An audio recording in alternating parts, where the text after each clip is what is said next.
Okay, well, it looks like we're at 6:34, so we can start our Borough Council meeting for August 2020. Let's start. Chris, can you go up to the top? Can you just move your agenda so that that's perfect. Thank you. So we're make a, if you wouldn't mind, Doreen, if you could do the roll call, please. Can you do that or no? Yes, sorry, I was unmuting myself. Suzanne Touch. I'm here. Pete Merkel. Here. Jim Meals. Here. Mark Watkins. Here. Ralph Touch. He just said here. I muted by accident. Okay. Colin Boyer. I'm present, yes. John Rothenberger. Present. Chief Stinsky. Here. Mayor Gore. Present. Andy George. I'm here. Chris Young. Here. Craig Conrad. Here. And is Bobby joining us tonight? I don't think so. And is Ryan Kern here? Here. And I believe, did I hear Brad had joined us? Yes, I'm here. Correct, from Arrow. Okay. And as a reminder, this is being recorded for Borough internal use. Okay. So let's start with our meeting. I think we'll start with the chief's report with Chief Stinsky, please. All right, good evening, everybody. Can you hear me, Chris? Yep, sounds good. Okay, you guys have all got the police report. A couple of things I just want to point out on there. We did have for Fleetwood last month, we had 119 total incidents. Our average response time to those incidents was 3.9 minutes. One thing that's not on the list, Chris, that you have there, the 2 applications you gave me for backgrounds from the ambassadors are good to go. I'll have those forms to you tomorrow morning. We did have a protest in our borough last month, and we also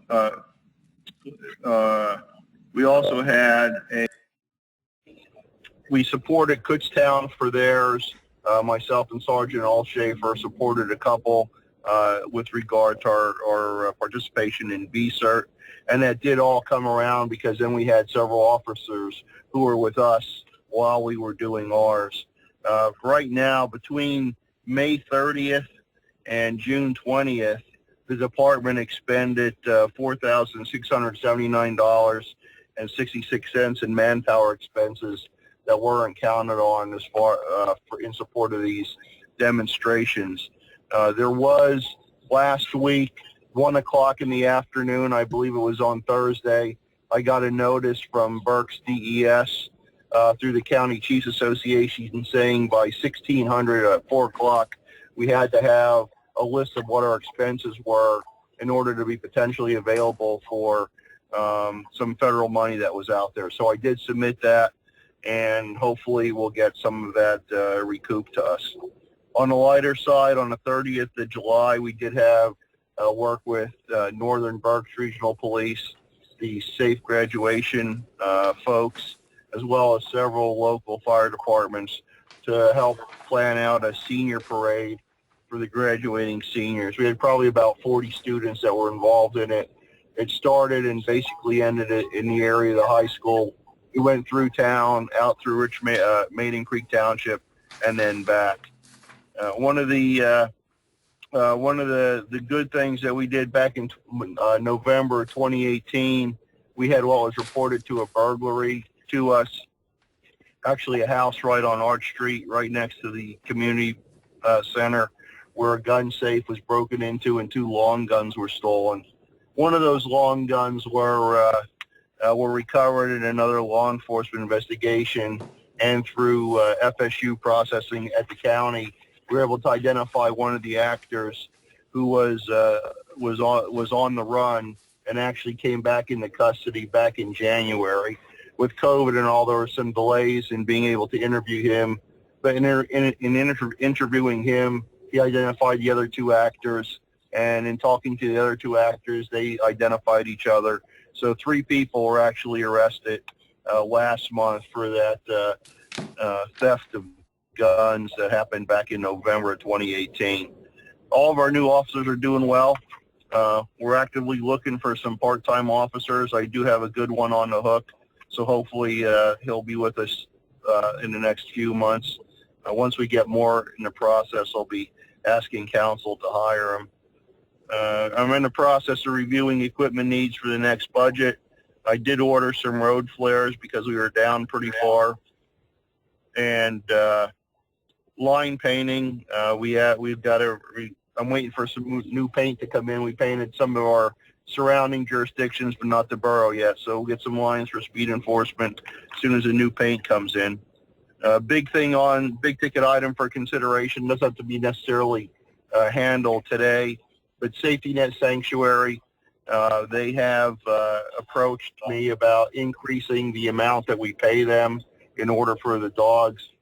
We didn't have really an appreciable increase in what we did borough-wise, but they did have a bit of an increase from Richmond Township.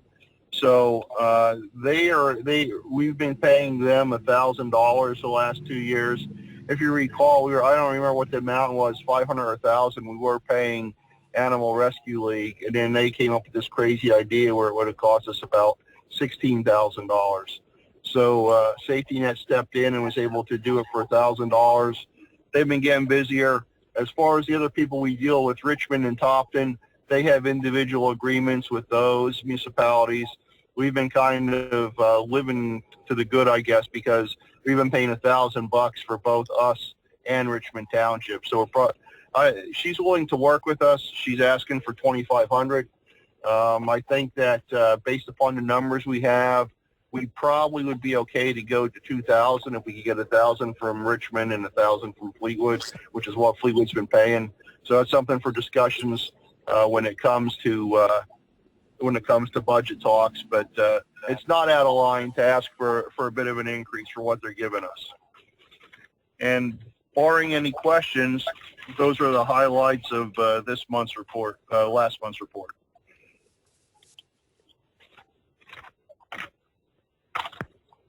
Okay. Anybody have any questions for the chief? I do have a question. The school is again planning to have crossing guards. Is that correct? Have you talked to the school at all? I've had nobody's approached me about anything with the school. And if you recall, last year, the year before, the school district contracted with somebody else and took that off my plate, which I was grateful for. So I haven't had any conversations about it. I have no idea what the status is. I'm not even certain what the current state of the school year will be. Well, good point. School board's meeting tonight, I know. So, okay. So yeah, so I'll reach out to my school district contacts later in the week. Since there is a meeting, I know Muhlenberg's having a meeting this week as well to figure out what they're doing. So I'll reach out and see if there's any news later on in the week. Okay. Thank you, Chief. Yep. Anything else for the chief? Okay, Chief, looks like you've been dismissed. Thank you very much for your report, and stay safe out there. Yep, thank you. I'm going to be heading down to, I was just over at Richmond Township. They have signs up all over saying they're closed to the public. So I'm going to head down to Topton, so I'll be out at meetings tonight. If a question comes up later in the meeting, feel free to send me a text or a call, and I'll step out and answer it. Hey, Chief, it's John Rothenberger. I just want to clarify one thing. I think you said Yes. It's Ruska Manor and Topton have an agreement individually with Safety Net Sanctuary. Richmond and Fleetwood were paying as one bill, correct? That's correct. Yeah. Okay. When this first happened, we had been making a donation. I remember what it was. It's somewhere between 500 and 1,000. I don't recall what it was. And then like I said, it was when ARL's last director, there was that sudden, here's how we're going to do things now, take it or leave it. And like I said, that would have probably cost us about $15,000, $16,000 from the $700 or whatever we were paying. Okay, thank you. Yep. Okay, looks like we can move on. Unless we have another question, we can move on to engineering reports from Ryan Kern, please. Okay, thank you, Suzanne. Okay, so the first item on our engineer's report is the Borough MS4 and pollution reduction plan items. Obviously, with the hurricane that came through last week, this is kind of at the forefront of a lot of people's thoughts. So if you have any questions, please feel free to interrupt while I go through each point within this item. So the Willow Creek Stream Restoration meeting is scheduled for August 27th at 4 p.m. in the Borough Hall cafeteria. Social distancing guidelines and face masks will be in place at the meeting. We've been in contact with the South Central DEP office representatives, and they've responded to our pre-application meeting emails. When ready, they're taking a look at the initial review, and then they will respond to us and the borough and let us know what permits they think will be required based on the recommended improvements. So due to the recent hurricane, there are additional areas that have been damaged along Willow Creek Stream Bank. We are in the process, we did an inspection last Thursday. We're in the process of documenting that and getting it over to Chris Young for sharing with the rest of Borough Council. Ryan, was the damage mostly at the community park, or was it throughout the borough? Where we were focused on the park, Tammy. Okay. And do you think the work that we've already done helped protect the park in any way? I mean, I know it was an exorbitant amount of water, but do you think that it saved it in some way? It's hard to say, but my opinion is yes, it did. Okay. Yeah. All right. Thank you. Yep. Okay, regarding the MS4 annual report, we are in the process of drafting a letter or a document and a report for submission to Chris Young by August 26th. That report will then be due by the end of September. So we'll get feedback from the borough in that time frame. We do recommend that the borough, along with us, take a look at the storm sewer mapping and note areas that need to be cleaned out, such as culverts and inlets and any pipes that may not have been functioning, if any of the public works staff is aware of any. I did note a couple inlets that did have debris in them, and it looked like it was, some weeds growing there for a little while, so we can document that. And that can be considered as part of your MS4 maintenance duties, not just cleanup from the storm. Okay, regarding the Berks MS4 steering committee, Fleetwood Borough should have received an email from Berks Nature regarding magnets in regards of the watershed, and they are available for pickup at the main office. Chris, did you get any contact from them? I don't recall. Ryan, I did, and I actually picked the magnets up. I have them in my office. There we go. Craig's on it. Okay. Perfect. Yep. They also have an interesting watershed video that we recommend that the borough posts to any of your social media sites as well as your main website to help educate the residents of the borough. We included a link within our engineer's report. And then just for review by Borough Council and other staff, there is an article from Berks County representatives looking at alternative solutions to fire departments using foam, which have been found to potentially contaminate surface and groundwater. We included a link there as well from the WFMZ website. Okay, the second item on our engineer's report is just a placeholder I keep there regarding the potential stream realignment up at the water treatment plant. I know you guys said we'll potentially look at it again in the fall and discuss it, so I'm just going to keep that there until I hear otherwise from the borough. And then the Tannery parking lot, we thought we had the scour mat situation resolved in the mulch beds, and as of July 30th, everything was good until the storm hit. Bob Kirk from my office has been in communications with Craig to come up with a solution, and we think we're going to be adding some stone in these areas. Correct. Craig, do you want to add anything else about that? I don't think so. I think you hit it on the head there. The scour mat has washed out on us twice now in heavy rain events. So I think what we're leaning towards now is a lined riprap spillway that won't wash out and stay in place. Okay. And on the borough agenda, you have a spot there for me to discuss flooding and bridge damage. As I mentioned, on Thursday, I went out to the park to take a look at the easternmost pedestrian bridge over Willow Creek, which received heavy damage from debris. It's my opinion that that bridge should be replaced. I think Craig said he's planning to remove it this week. Correct. Craig, can you provide an update on that bridge?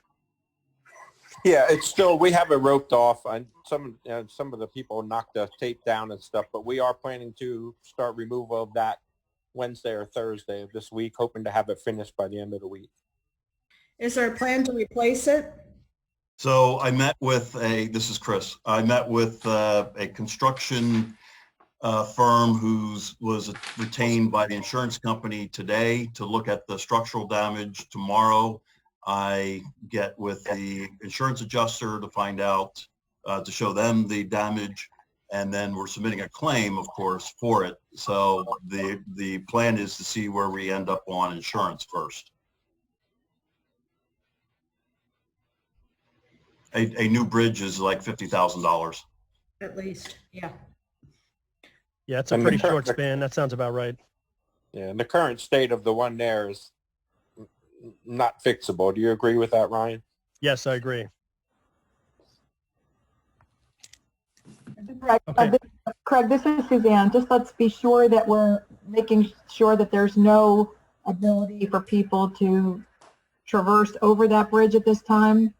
I don't know what else we need to do. I appreciate they've been taking down the tape we put up, but maybe we need to put up something a little bit more significant. I don't know if you boys can come up with something that would be less likely to be vandalized just in the interim, because I would just hate for it to collapse or somebody hurt. We can try to put something there the best that we can. Like I said, I hope to have it away by the end of the week, and then there will be no ability to cross it. Thank you. Suzanne, you're a little muffled and breaking up there. I don't know if you have a better microphone position. I don't. Oh, that's good. Whatever you're doing right there works. All right. I just moved forward a little bit, so. Okay. Do that. No worries. And then Suzanne, while we have Ryan and the subject of flooding, we have 5-ish people that I think are all relevant to that. Did you want to open the phone lines now, or do you want to keep them till later? I think that we should, because I don't want to keep Ryan. I'd like to be able to see if we can have him available if there's something that he can supply some information about as well. So why don't we open the phone lines now, and then we can take those guests one at a time and see what, All right. And Doreen, do you happen to have which ones are first? Yes, Keith Holland from 102 North Willow Street. Don't forget that Brad Smith is from Yep. Arrow, and Arrow deals with sewer and water, which might be related. All right. So Keith, you're on. Yes, I am. Go ahead. My reason for really being on here is I was mostly wanting to listen what was going on because I've been at this address almost 30 years, and back in 03, 04, I did get some water through the foundation. We spent quite a bit of money to have that rectified, have a system put in, and everything was working pretty good. And now when I got this flooding on the 2nd, which was before the hurricane, and also on the 4th, the flooding is actually coming up my drain in the floor, which my system is not set up to be taking care of that. Therefore, I had pretty decent flooding. And I'm just curious it sounds like we're finding or someone found some problems with some drainage or whatever from. Well, that's because the sewer system was overloaded. Okay. And that I can't, that's never happened in that magnitude in 50 years, I would say. Right, because like I said, I'm here almost 30 years and I didn't have it happen, but it actually happened 2 days before that hurricane came up also. And it was quite a bit of water coming down Willow Street. We've seen it before where it's been curb to curb, but it's been basically over the sidewalk both days from side to side. And it just seems a little bit ironic that since we changed the Main Street configurations of storm drain, all of a sudden we're getting the bulk of the water down here going towards Arch Street.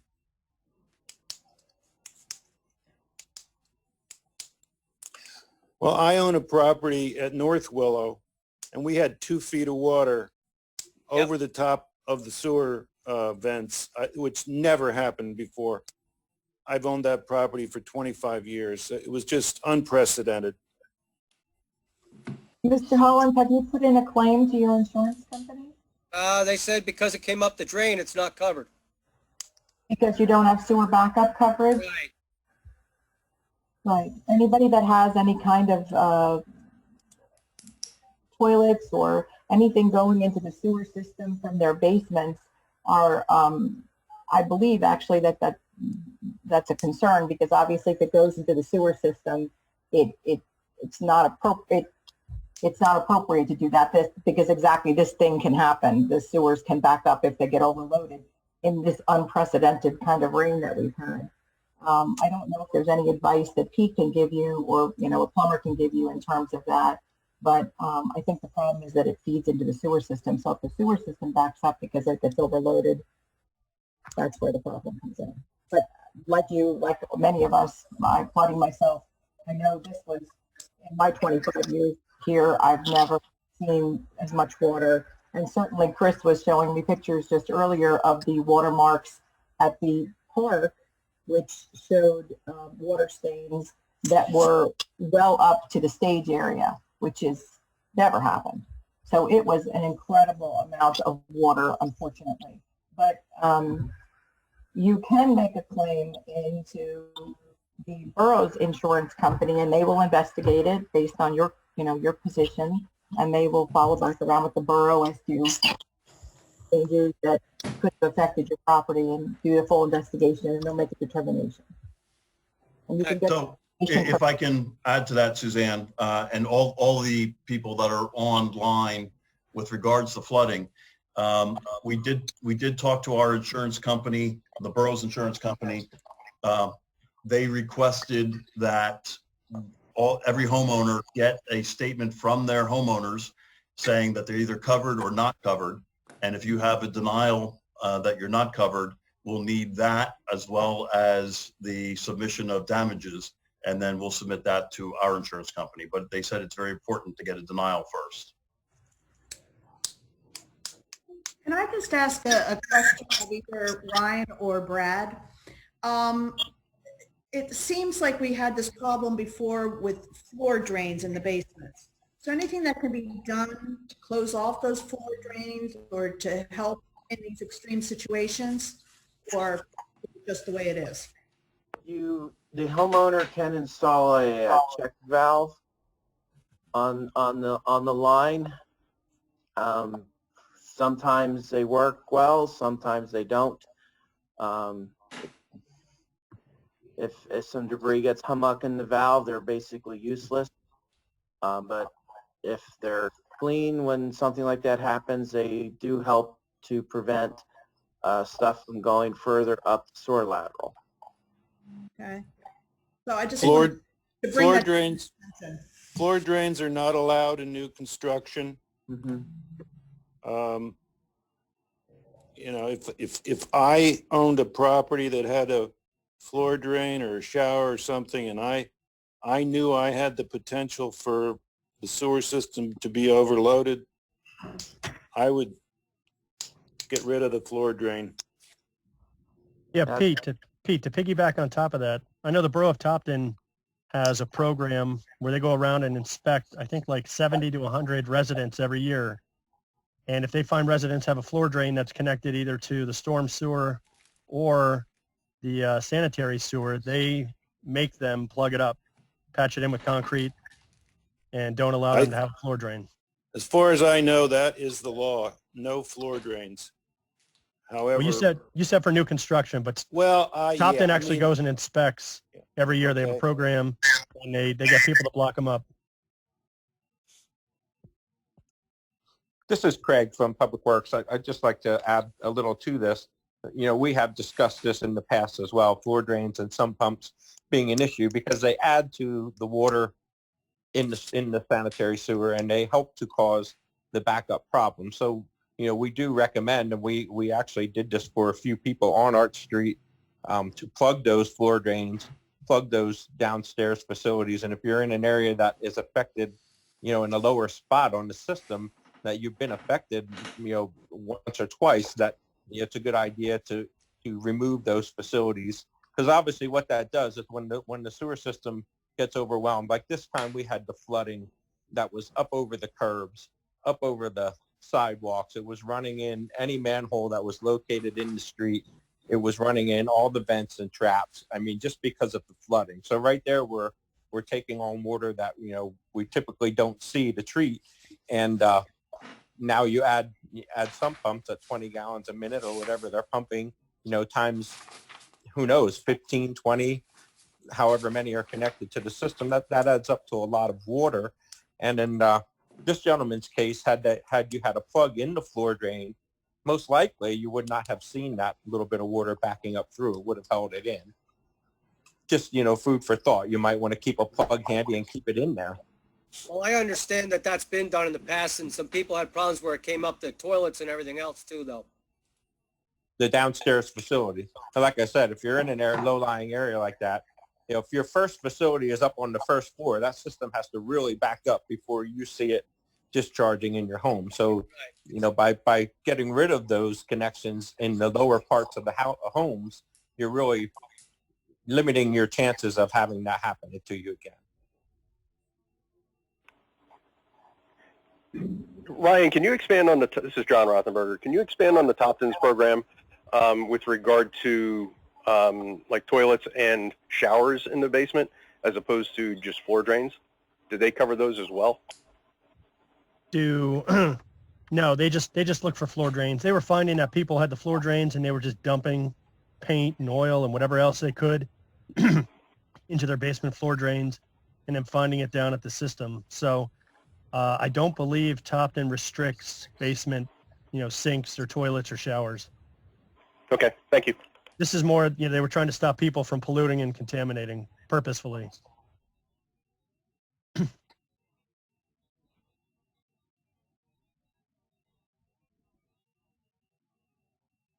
Mr. Holland, do you have anything else? No. Okay. Doreen, who's the next person on the line, please? That would be Daphne Bauer at 311 East Arch. Okay, Daphne, you're on. If you're on. Hello? We can hear you. Thank you. Yeah, we had sewer backup on Sunday, the 2nd. I did call, I spoke to Craig on Monday. He had gotten back to me stating I would be hearing from the borough's insurance company and Burke's Emergency Management, I believe. I have not heard from either as of yet. Then we had the storm on Tuesday. Our sewer did not back up on Tuesday. We had more water on Tuesday than we did on Sunday. We did 2 years ago have the backup as well. We did put a plug in the drain. We do not pour anything down our drain. Yes, we do have a bathroom down there, but that was there when we moved in here. Tuesday, we just had the water coming in, and we did as much as possible to get it out. But Craig, I believe you said about sump pumps being in the basement, and that's a concern. Yes, we do have a sump pump in the basement, and had we not have a sump pump in the basement, we would have had a lot more water. So I'm a little puzzled by that statement. Yeah, I'm sorry. You must have. Maybe it wasn't clear. The sump pump belongs in the basement, but it's an issue if it's tied into the sanitary system. The sump pump should be pumping out onto the ground somewhere, not into. Well, that's where ours is pumping out at. Because we kept raising hoses, and we kept running a hose to our backyard, which then our backyard flooded. I believe if anybody's familiar, where we live at, there are pipes that are under our bank. Pete Merkel, you're probably aware of that, with you being here the longest. But we did have, our backyard did flood. We were never told to take out our bathroom downstairs. We did plug up the drain, which the plug was in on Sunday. Tuesday, when we kept squeegeeing water and wiping up water, we took that plug out, and we did not have anything back up then into our shower or toilet. So I'm a little puzzled as to why we would have it happen on Sunday, but we didn't have it happen, fortunately, and thank goodness, on Tuesday.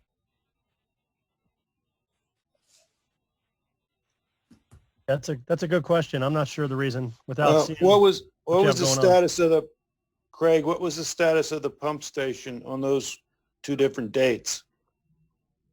Well, Sunday it was full. We put the backup pump in. It never surcharged on Sunday, but it did fill the wet well. Tuesday it was surcharging, so that's a puzzle to me too, why you wouldn't have had it coming up Tuesday and you did on Sunday, because the system was definitely overwhelmed more so on Tuesday than it was on Sunday.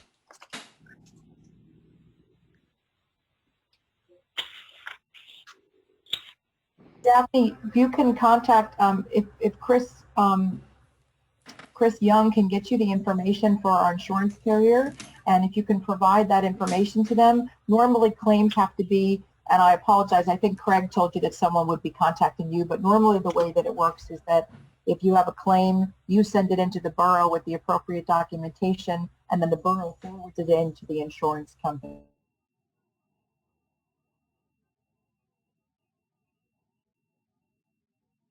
So then, but I would like to add, Yeah. I am not submitting a claim because of working for an insurance company and knowing how some of them work. If you submit a claim, and even if it's denied, now you have a claim on your homeowner's insurance, and that can go against you. I would just like to make that statement. If anybody is searching for other homeowners insurance, you will most likely be denied getting another homeowner's insurance policy if you have a claim, and even if it was denied and not paid. I don't know. And Suzanne, I think you can back me up on that one. Daphne, I also work for an insurance company, but I don't think it's that if you have an insurance claim, you're automatically denied. There has to be so much time in between claims. So I don't know if it's most insurance companies will look back 3 years if you're looking for other, if you're changing insurance companies, one of your questions on your homeowner's application is, have you had a claim in the last 3 to 5 years? And most companies, if you did have a claim within the last 3 to 5 years, they will deny you for getting insurance with their company. So people who did not have flood insurance, knowing full well with water coming into their basement, it's not going to be a covered loss on their homeowner's policy unless you had flood insurance. So now you want these people to put in claims with their homeowner's insurance, knowing full well it's going to be denied, and now they have a claim on their homeowner's insurance. Daphne, I don't know full well that anything will be denied. As you know, the insurance company is required to do a full investigation, which they will do. And if there is negligence or a problem that have been dealt with, then they will respond to that. I think that the circumstance here may be very well, and I think many insurance companies and insurance agencies have been flooded with calls this last week. Certainly in this circumstance with this kind of amount of water, there may very well not be coverage. That's very possible. And certainly people who don't have the sewer pickup coverage are at even more of a disadvantage because that coverage is available. So all I can suggest is to do that. It certainly is anybody's decision if they decide not to, but that would be the only suggestion that I have. I've never heard of that denial of coverage just because you make a claim. Never heard of that. If you're looking for other insurance, not your current company. Yeah, I mean, your current company. I've personally made claims and have purchased homeowners insurance within 3 to 5 years from the claim date. Well, then you were considered lucky. Yeah, I guess. But yeah, I haven't heard that. That's news to me. No, I've seen it happen to people. So I just wanted to put that out there to people that they are aware of it, because you can make an inquiry on your homeowner's insurance. There's a difference between making an inquiry and making a claim. So Daphne, this is Chris again. All I can go is by what our insurance company told us. But if you submit your information to me, I will submit it to our insurance company and we'll let them fight it out. How's that? Okay, and what, the Burke emergency? No. Are you doing anything with them? So if you could email me, and I guess the easiest one to read out is administration@fleetwoodborough.com. Email me your name, your address, the damage, 1 or 2 pictures if you have it.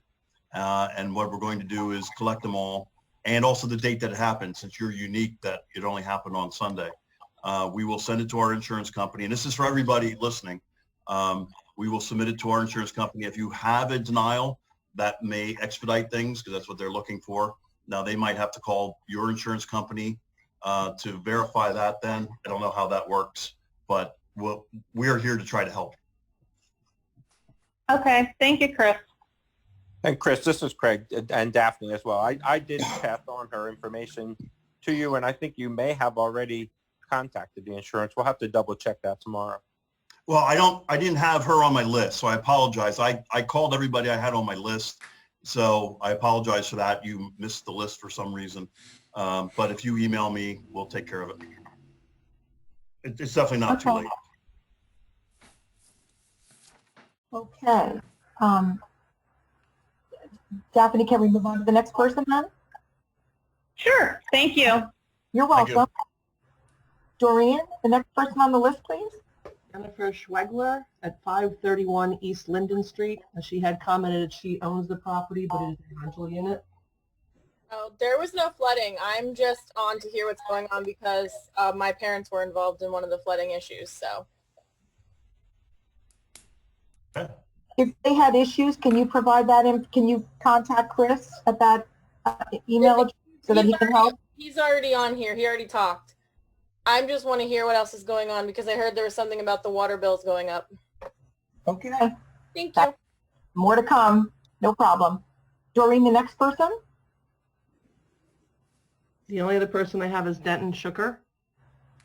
Denton, you have anything you want to talk about right now? In regards to what the engineers can respond to so that we can release Brian? No, nothing for the engineer. I wanted to listen in mostly because of my involvement with the sewer, and I know we had problems. I was hoping tonight to find out how severe they are when the sewer report and the other reports come in. But I have nothing personal for the flooding, just business for the borough, that's all. Okay, Denton. All right, then we're going to move on then. Thank you so much. And Ed, do you need to stay on for the water project for the next piece? I think you do, yes? Ryan does not, and Ed isn't with us, but Brad Smith from Arrow is with us. I'm sorry, Brad, of course. Are you staying on for the next section, yes? Yes, I am. Okay. All right, then. And thank you very much for your report. And if you would please, Chris, if you just note that web address that Ryan mentioned, and just make sure that we forward that over to our the fire company, just so that they can review that and just see if there's what we can do in terms of those issues with the use of the foam. I think they said it was, right? Yep, we'll do. Perfect. Thank you. All right. Excuse me. I'm so sorry. So that was. Now we're going to move on to section 4, which is the Water and Sewer Committee, the water project. So, Chris, you want to lead us off and then get us started on this, please? Sure, I'll lead you off by saying, Pete, it's up to you. Go for it. Yeah, thanks, buddy. We talked about this before. The Water and Sewer Committee, and I think we talked about it at council, We'd like to do a large water project in the older sections of town. There's many water mains that need to be replaced. We looked at it in 9 phases. However, when you go through this 9 times, it's crazy. So we put it in one job. It's $3.5 million. Our thought was if we can borrow this money cheaply from Penvest, why not do it in one project, one engineering cost, one contracting cost. We need to do it to replace these ancient water mains, but we need also to do it so we can pave these streets. So, but we need to raise the water rates to pay the loan. We need about $200,000 a year additional income to pay this loan. The last time we raised water rates was 2015. And back then we raised only the water rates, not the sewer. That's what we're proposing to do again. Back then we raised the water residential and commercial rates. We raised 20%. Industrial rate, we raised 10%. We raised that in one shot. This time we're proposing to raise the rates over a 2-year period. And due to the fact our industrial customer, we only have one, their fiscal year starts in August 1, we were thinking of raising them in 2001 and 2002. You got to correct me on that if I'm wrong on that. Yeah, Chris. so let me jump in. The water committee met, and the water committee is Pete, John, and Suzanne. And we went through the entire plan as was emailed to all the council. And right now, if we're referencing the increased revenue stream, which I think was the last point on the presentation. The water committee recommended a 2-step increase starting next year, effective August of 2021 for both residential and industrial, a 12.5% increase in water rate, which would, for a customer using 10,000 gallons of water, would be roughly a 7.4% increase in their water sewer bill, which is roughly $11 a quarter increase. And then the industrial rate goes up 7%, which would be roughly $17,500 per quarter. 1,700. No, that was a typo. It's 17,500. Oh, okay. And then effective August of 2022, a similar increase. So the increase. Wait a minute, Chris. Okay. You're on the wrong. It's 1,700 and I thought you changed that. Well, I did for the 15,000. I missed the 17. So when I was typing this in for industrial, I missed the 0 on each one of those. I just saw that now. So 17,500 per quarter for SunSuite in 2021, and then 2022 a very similar 12.5% and 6%, which brings a total of roughly $208,000 per year, which is what the loan amount is.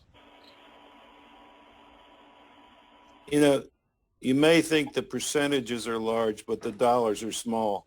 Now, for the residential rate, you're talking about $44 a year increase on an average customer. Average customer is 10,000 gallons per quarter. $44 a year. Oh my God. It's not big numbers. It's not school tax. It's small numbers.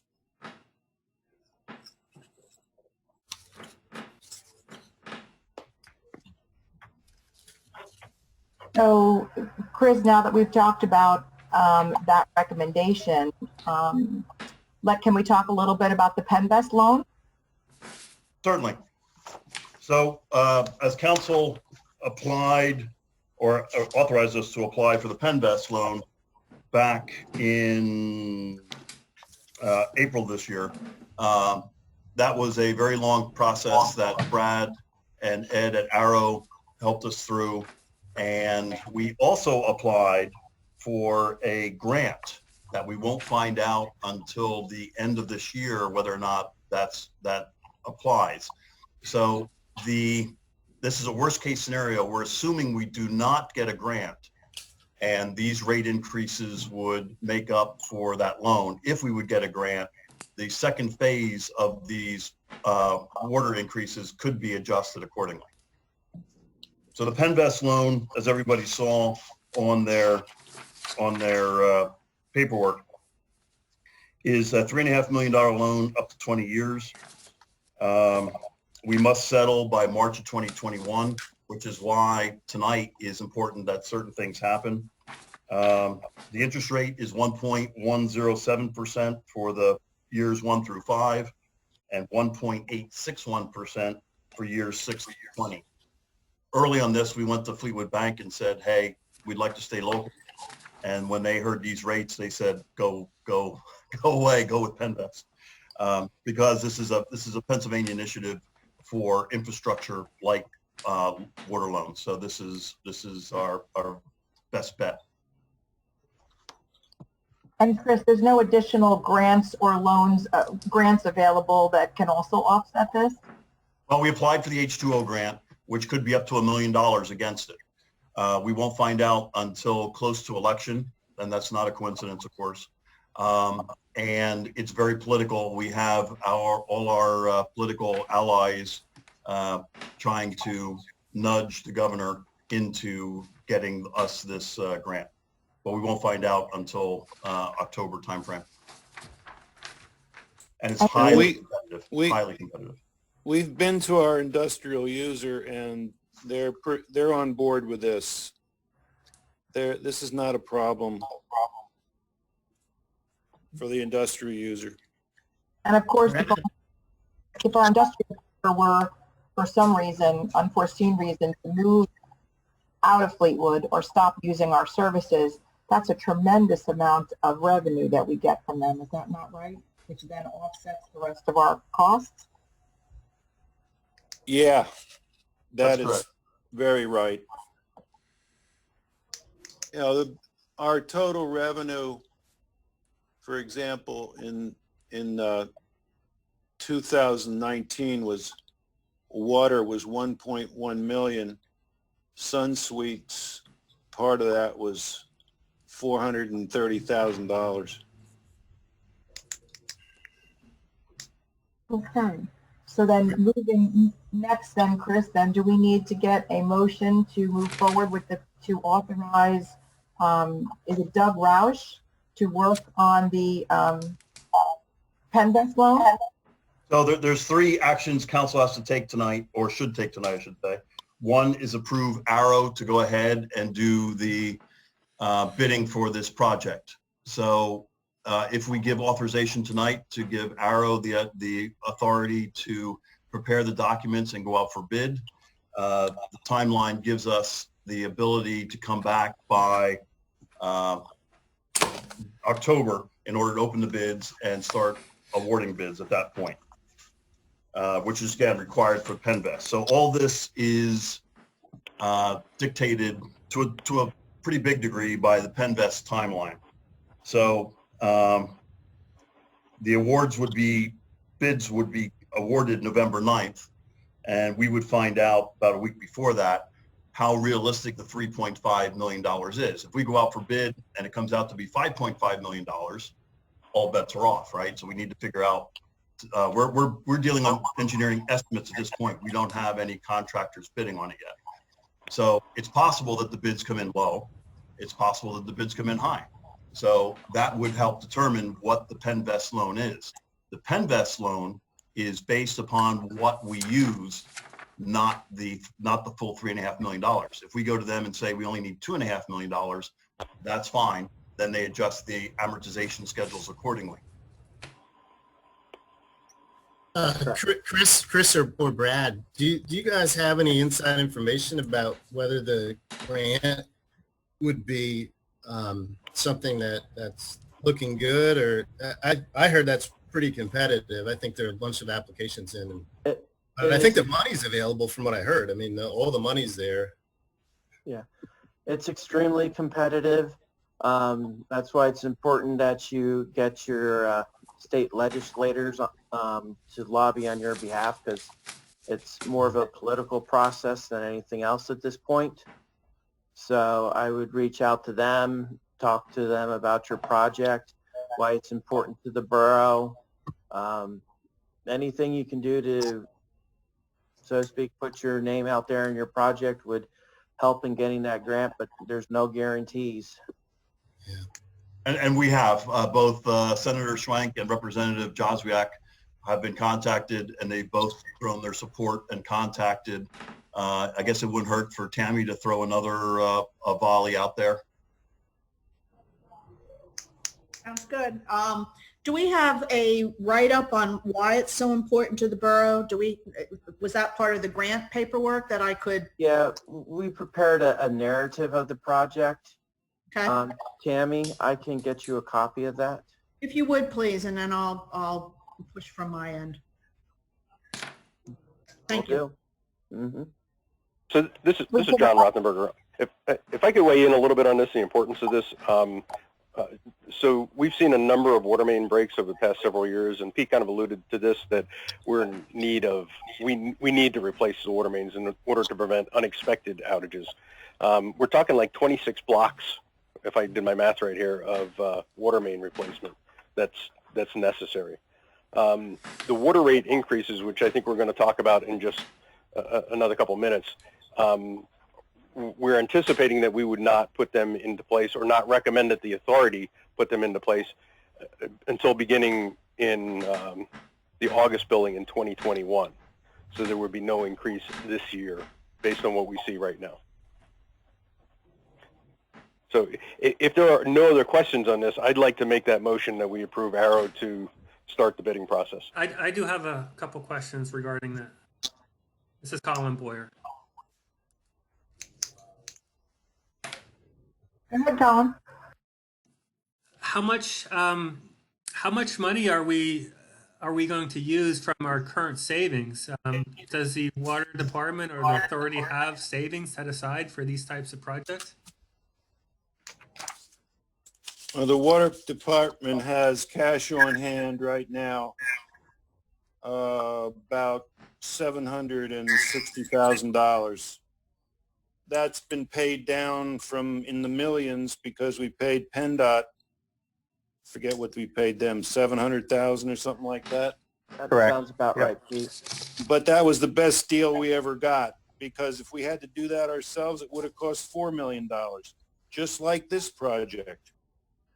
So how much are we expected to use from that 760 against the 3.5? Zero. We're borrowing $3.5 million. The project's a $3.5 million project. So Colin, the goal here is, because we would not be paying into Penvest at a full rate until the project is completed, that we have time to offset some of the smaller costs in the very beginning, where we're paying in, I think it's interest only, Chris? Correct. The first 2 years are interest only. We start paying back the loan once the project is 30 days after the project is complete. So if the project's completed within a year, we would end up paying back at that point in time. So the goal of doing this, of putting off the water rate increase until August, was that we wouldn't be collecting money ahead of time before we needed it for to pay back the loan. But that if there was a month or 2 or 3 offset, that we had enough in the bank to cover that that offset until we saw a revenue increase from the water rate increases. The only concern I have is that we're we might be overly ambitious. We're asking one company to commit to an 18-month project that's supposed to start in less than 6 months from now. I don't know how competitive you're going to get. Is there a understanding or some type of estimate about who might be applying for this project? It has to be a huge company to commit to a project so big and so long. If they don't, There's a zillion people out there would do that. Wexcon did the PennDOT project. That's a similar project. They do those things every day. They got this job. They would certainly take care of it in a professional manner, fairly quickly. So others, I think, Pete, we discussed other smaller companies because of the time frame. Other smaller companies may be interested because they can spread that out over a longer time period. Is that correct? When we say we're going to ask Arrow to go ahead with the project, they have to first of all make drawings, make specifications, and then put it out for bid. I mean, you're going to get probably 10 people bidding on this. That would be the least of my worries, is who's going to do the job. Did that answer your question, Colin? yeah, my only concern was we're talking about increases in water and sewer rates when we have no idea how much the project's going to cost. We have no idea if we're going to get any grants. So I think the project should be scaled back just a little bit and do it over time. We're in the middle of a global pandemic and a major recession. I'm not sure if we should be in the position of not using any of our savings and using all borrowed money in such a state of the economy. So that's just so to address some of that is there are limitations for the PennVest loan for time. Chris, can you detail that? Sure. So the PennVest loan, we have to go to settlement by March of next year. So that's why we're talking these worst case scenarios. If the bids come in low, if we get a grant, if the team decides to use money out of the account, like I said before, everything would be renegotiated and council could easily decide to reduce the rate. So we're talking now a year from now. So 6 months from now, if we figure out, okay, we're in much better shape, we only have to go out for $2.5 million in a loan, or take the $2.5 million loans. Those rates can be adjusted. PennVest wants to see now if where the revenue would come from to pay the full $3.5 million. Does that make sense? So we have to identify that up front going into PennVest. Correct. That's one of the slides I said there. They require, I think they called it revenue stream, where the revenue stream would come from, because this is a state project or a state-backed project. So they want to see where the money would come from. If we would go for the full $3.5 million, then X would be the rate increase. And again, if the project comes out to be $2.5 million, PennVest is only going to give us a $2.5 million loan, and we could adjust accordingly down. And Colin, so we really kind of have to have the rates established or have them identified, not necessarily have them in place yet, but have them identified that we're committing to, this is how we're going to pay for it when the time comes to. Correct. On a worst case scenario, we go to settlement saying, if we take the $3.5 million, this is what council has deemed. And as you pointed out, John Rothenberger, it actually has to go through our full system. The authority also has to approve it. So there's a lot of paperwork and bureaucratic stuff we have to go through. And Colin, we did have our engineers do a preliminary, there's preliminary drawings done. We have all the permitting necessary to go ahead with these projects. And we do have an engineered cost estimate. That's where we came up with the amount to go for with the loan. So we do have an estimated cost. correct me if I'm wrong, but engineering costs are in those estimates, correct? Correct. Yes. Yeah, so we probably won't use any money out of our cash on hand. I mean, we might have to pay something to the engineers first and maybe to Doug Roush or something. But that'll be covered once we get the Penvest loan. So potential, the worst case potential is that it gets finished in 6 months and we have to start paying back earlier than anticipated. We may have to offset some of the water increase until the second year. So we may end up using some of that savings to offset that, Colin. We can't drop it down below where it's at and have any comfort in case of any other emergencies come up, as well as if it is going to be entirely dependent upon how long it takes to complete the project and when that first payment to Penvest is going to come due. If you look at the map that Chris provided with his PowerPoint or whatever you call it, you know, between the Penvest project and this project, the old part of Fleetwood where the ancient 150-year-old water mains are, is going to be completely redone. This is going to be, we're all done. We're going to have new water mains in the old part and fairly new in the newer parts. So we're going to be in good shape. So then we can go ahead and pave the streets, and we'll be in good shape for the next 50 years. Do we have any other questions at this time? Suzanne, you're muffled there again. I'm sorry, do we have any other questions at this time? Pete, I have a question for Pete. Pete, will you still be on council if these need to be? I knew somebody was going to say that. Either Andy or John was going to say something about, are you going to still be there? The answer is yes. Okay. Just checking. Okay then, so we need, I think, John, did you make a motion to have approved Arrow to start the bidding process? I did, yes. Do we have a And if John, I think you're also looking to authorize Arrow to go out for bid then. So Yes, the process please, would be create the drawings. Please and please amend my motion to include that. Okay, so it's not only to approve Arrow to start the bidding process, but also to get the bids ready to go out, prepare the bids for.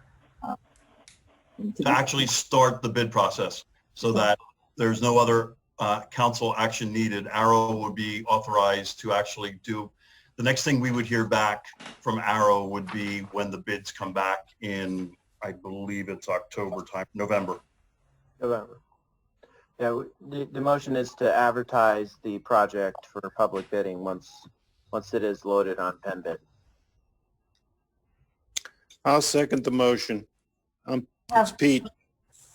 Thank you, Pete. I have a motion by Mr. Rothenberger and I have a second by Mr. Merkel. Do I have any further discussion? Okay, then let's take the roll. Doreen, would you mind very much reading off the names?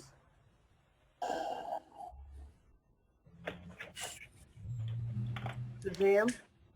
Yes. Pete Merkel? Yes. Jim Meals? Yes. Mark Watkins? Yes. Ralph Touch? Yes. Colin Boyer? No. Is that a no, Colin? Sorry. That is a no. Okay. John Rothenberger? Yes. And I believe that covers it.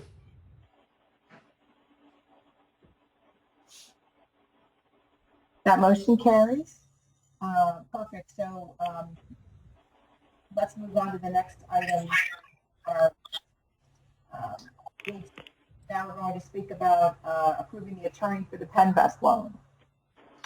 So I'll weigh in here. Penvest requires quite a bit of, like I said, paperwork, and I don't think Doug was on. He was invited, but it's a third thing called Laguda, which Andy, you could educate council on again. Laguda is about the most painful thing you could ever read, but it's a Pennsylvania act called the Local Government Unit Debt Act, which comes into play when municipalities borrow money. So there's a lot of requirements, and it takes quite a bit of expertise to navigate those requirements. And that's what Doug Rauch does. And he enjoys it. Not sure why, but he enjoys that work. So he's guiding us in this project, in the financing of this project. So it's actually two-part, right, Andy? One is the Penvest part of it, and the second is the state requires us to do this because of just increasing our debt. Yeah, we've done it before. You know, Doug Rauch has come to council meetings, and we've had closings before, but we have to get approval from DCD, and they have to do an analysis to make sure we're okay. You know, get pre-approval for the borrowing. We have to pass an ordinance and go through all those steps.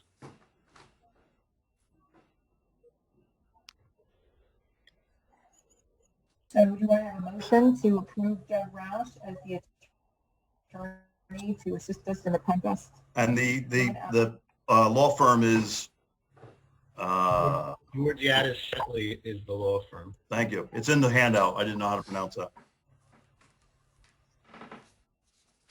I'll make the motion. It's Pete.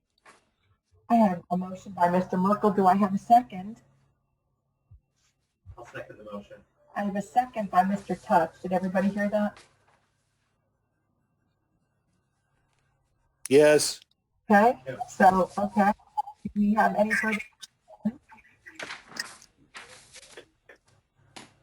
Then let's have a vote, please. Again, Doreen, if you wouldn't mind calling the roll. Okay. Suzanne Touch, Yes? Pete Merkel, Yes. Jim Meals, Yes. Mark Watkins, Yes. Ralph Touch, Say it again. Yes. Ralph. He said yes. Oh, sorry. Okay, sorry. Colin Boyer, I abstain. John Rothenberger, Yes. You could go back for a second. Colin, the basis for your abstention, please? I don't think we should be taking out the loan in the first place. I don't have a problem if we do hiring this attorney, but I just have a fundamental disagreement about taking out a loan of this magnitude when under these circumstances. I think we should have some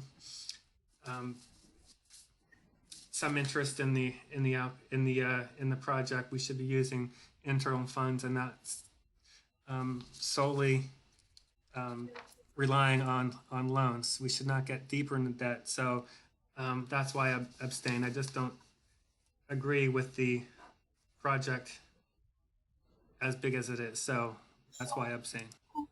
Thank you. I appreciate that. And I apologize, Doreen. I think I interrupted. You're almost done.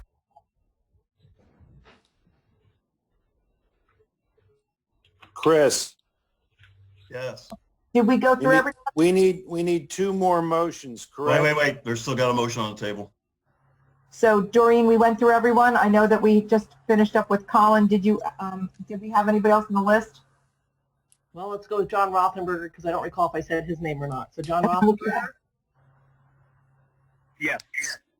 Okay. Thank you. Okay, I think that's everybody, and everybody's voted voted accordingly. So that motion carries as well. And Chris or Pete wanted to say something else?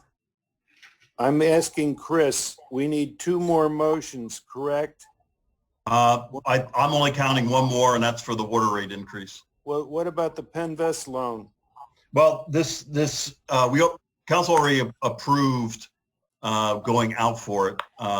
So I guess to make sure we're buttoned up, the approval to accept the loan, that will come a little bit more formal when we go to settlement, but it wouldn't hurt to formalize it now. Can I just make a comment about taking the loan out rather versus using the internal monies? At the interest rate that's being offered on that loan, if the Water Sewer Authority were to invest the money that they currently are holding, it will make far more than what that interest rate is. So from an economic perspective, it makes more sense to take the loan than to use money internally that can be making money on being invested. But they don't. Correct. But they don't invest it. They have to be. Yes, the authority invests. It's invested. It's probably an applicant account. Is it not, Pete? Do they plig it or some other function that is at least like a couple % interest? The authority makes 3-4% on their money, ballpark. Yeah. So it doesn't make sense to use that money. Use money borrowed at 1.1%. I just wanted Correct. that. Correct. That was Tammy, by the way. Thanks, Tammy. Okay, so then moving along then, Chris, did you say that you wanted to have, that we think that it's appropriate to have another motion just to confirm to go forward with the Penvest loan? I thought we voted on that though already. We at the time we authorized the body to pursue the Penvest loan. It's been approved. The formal closing will come in early next year.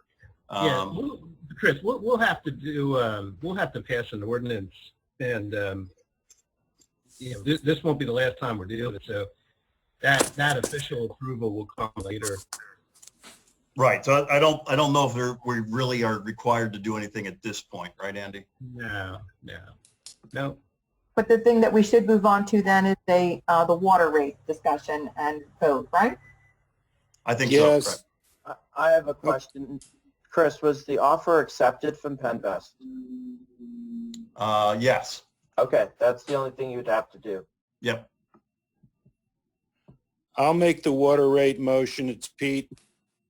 I make a motion that we raise the residential water rates 25% over, I don't know, Chris has got to clarify the time frame. I think it's 2 years. And raise the industrial rates 13% over 2 years. All right. The details would be, as the committee decided, or committee's recommending, 12.5% annual water residential rate effective August of 2021, so 1 year from now, and an additional 12.5% in August 2022 for the residential water rate. The industrial rate would be 7% in August 2021 and 6% in August 2022. And as we said, this is worst case. If things come in lower or more money is found or used, these rates could be adjusted. But Penvest would like to see where the $3.5 million loan comes from. Chris, this is Denton. Can you hear me? Yes, Denton. Pete, I want to go back to you.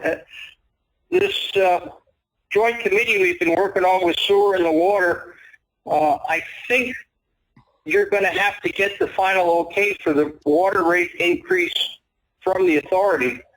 Correct. Recommendation from you. So correct. I just wanted to make a point of order that you're actually not going to be voting on the rate increase. You're going to be voting on a recommendation. Well, since it's more of a belt and suspenders, it is a council request to raise the rates, and then authority would also authorize that. I don't see you having any resistance on it. I just wanted to make a point of order for you. Okay, Denton, thank you. That's good. Okay, so we've got a motion on the table by Pete. Do I have a second? John will second that. I've got a second by John Rothenberger. Do I have any further discussion? Okay, let's go forward with the vote, please. Doreen, if you wouldn't mind calling the roll so we can take the vote. No problem. Suzanne Touch, Yes? Pete Merkel, Yes. Jim Meals, Yes. Mark Watkins, Yes. Ralph Touch, Yes. Colin Boyer, No. and John Rothenberger. Yes. Okay, that motion to put forth that recommendation for the water rates is approved. Okay, so we had opened up, the next thing I've got on my agenda here, Chris, is the guests with the open phone lines. I think we've already spoken to each of the guests. I think has already come forward. That's correct. There's no additional guests that have signed on since then. Okay, perfect. Let's move forward to Andy, George, and Courtney. I don't know, is Andy, you're here by yourself tonight? Yeah, it's just me. I'm all alone. Okay, well, you've got the floor, sir. Okay. Yeah, so a couple resolutions. The first one deals with public meeting policy or rules. And this went to a committee and came back out. So this is kind of, it's been a working document for a few months. So it really kind of starts off by meeting policies, which basically like outlines the general agenda that we use for meetings, which can be altered. It talks about public comment, saying that the president is in charge of handling any public comment, vice president in the president's absence. There's a sign-in sheet. Comments are limited to 3 minutes unless there's an additional 3 minutes requested and approved. The total public comment is 30 minutes maximum. Basically, any speakers that are recognized have to play by the rules and be nice. Otherwise, there's penalties. They can be asked to leave. The meeting could be adjourned. The meeting could be recessed. And then it gets into the sharing of documents that are reviewed by elected officials. And these are copies of documents about meeting materials. And it says that these documents can be supplied as they are to council members prior to the meeting. They can be supplied by email or by hard copy. And then the last part in section 4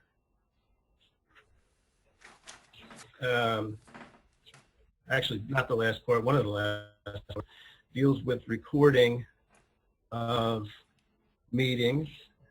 And it says that it can be recorded by the borough secretary or by the manager, and that if this is done, this is the official recording of the meeting, which can be then posted on the borough website,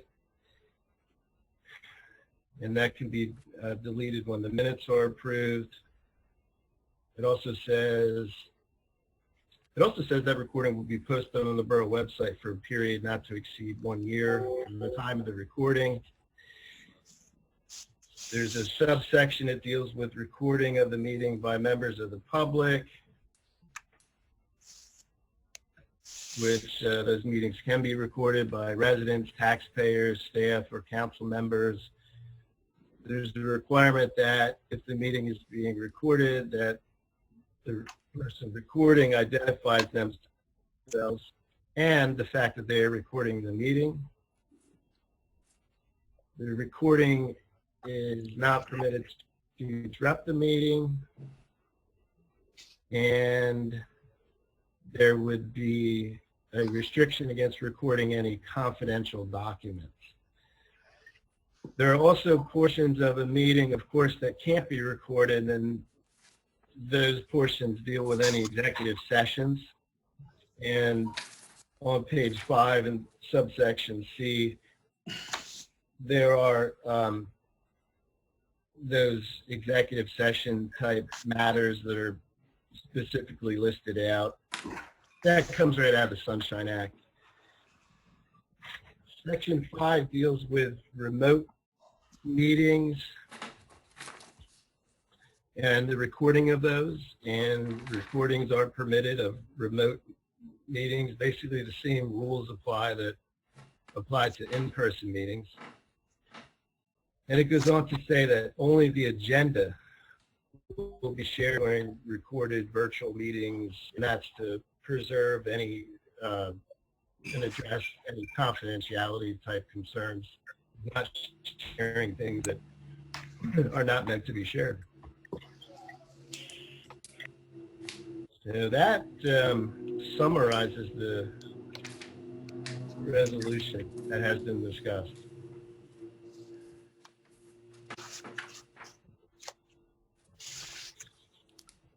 Any questions for Andy about that resolution or the committee that prepared it? Actually, questions for the committee, not questions about the committee. I did have a question for the committee. Andy, you talked about penalties for violations of this resolution. I don't see any of the penalties in the resolution itself. Well, when I said penalties, I meant that I was talking about, let's see, on page 3, it discusses how people are to conduct themselves in a meeting. If you look at subsection E, The main question I had is there anywhere in the Sunshine Act or in the Wiretap Act in the criminal section that says a person recording a public meeting has to identify themselves before that public meeting is recorded? That would be in our resolution, though. In the Wiretap Act, you can probably tell me better than I can tell you. Well, the answer is no. There's nothing in the Wiretap Act that says a person exercising their First Amendment privilege to record public meetings have to identify themselves. It just says that private communications cannot be recorded without the consent or the knowledge of the other person. It doesn't say that meetings are not included in that. So that's just my concern about some of the sections in section 4 and section 5. I believe some of those sections are unenforceable and quite frankly unconstitutional. But I was, do you know if any of those have been upheld in the courts? I don't know. I can't tell you.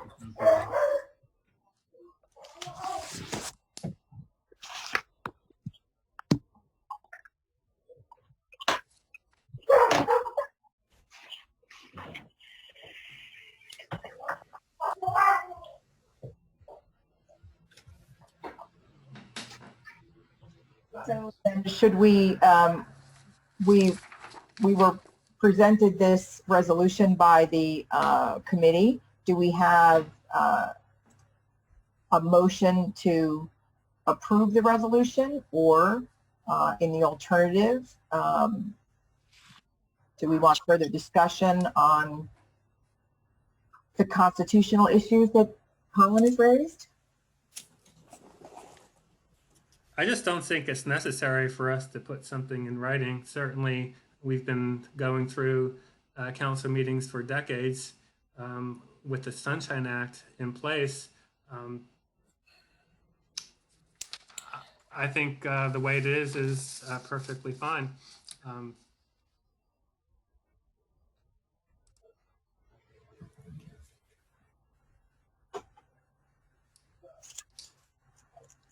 Well, we certainly wouldn't want to be setting ourselves up for an opportunity for litigation or concern about those items that were recorded or not recorded by someone at a public meeting.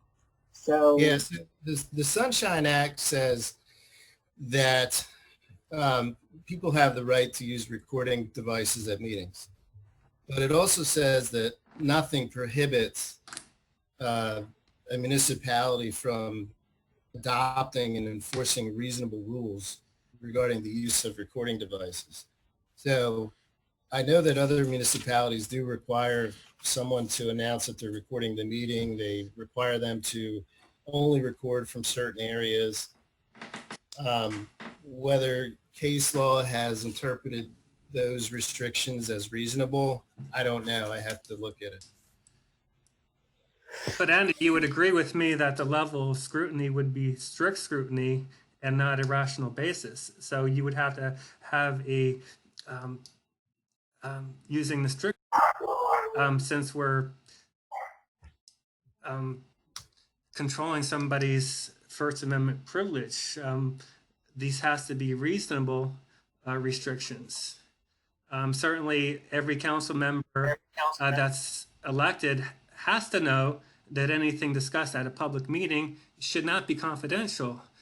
So we have a lot of committee meetings that are not open to the public, and that's the appropriate place to discuss these types of information. So anything in public, you have to know that if you're talking about confidential information, you can't do that. Yeah. So, yeah, I mean, I'd be happy to ask for an opinion from the Office of Open Records if they would be willing to give one.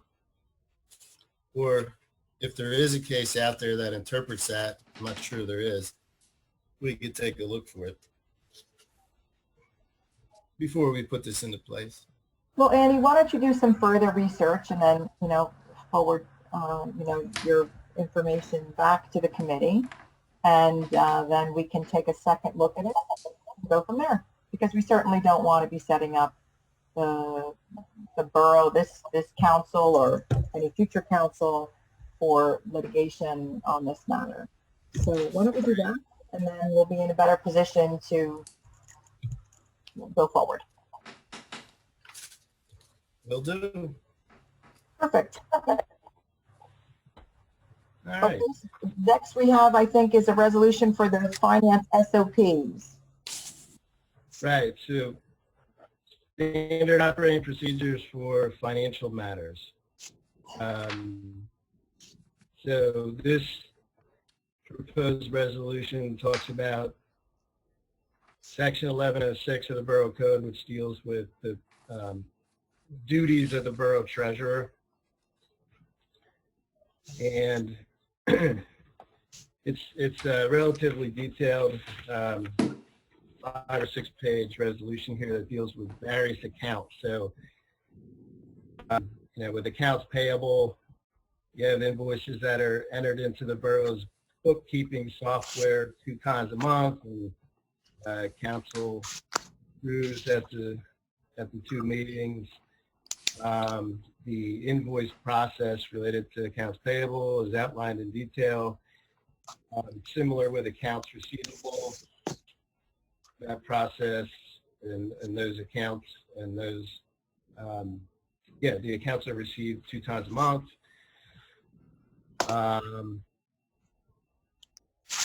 There's a posting register that are identified at the top of page 3. The process with the state fund, I believe that's the liquid fuels account, Chris? Yes, correct. Is set forth as well. There's a check register process. It talks about the cover sheet with the attached check registered for Borough Council to sign after everybody reviews it and approves the checks. And on page 4, there's a process called due to and due from, which is at least in every other month type of review that deals with money moving from one account to another account. There's monthly invoices with checks. There's a list of those that's to be completed for review by council at a regular meeting and at workshop meetings. And if any more detail is requested by any member of council, that request can be entertained on an individual basis, and that individual can review on an individual basis. Quarterly expense reports are listed. There's a reconciliation report that is done, looks like once a month. Same thing with the treasurer's report at the first meeting, once a month.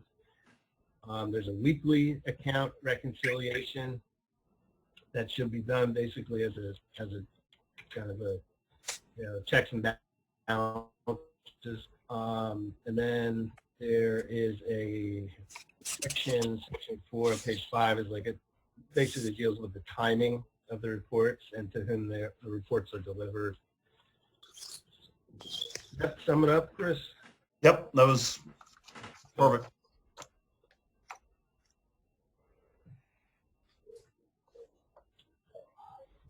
No, I didn't know if you had anything to add to that, Chris, or.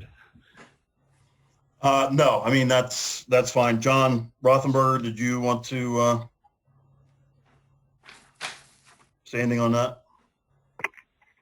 Yeah, actually, just coming from the world of documentation and quality assurance, I think this is an important step in making sure that we're doing this consistently, and that if somebody leaves, somebody comes, goes, it's important that the process is defined well, so that we're not winging it or falling short of something that we should be doing.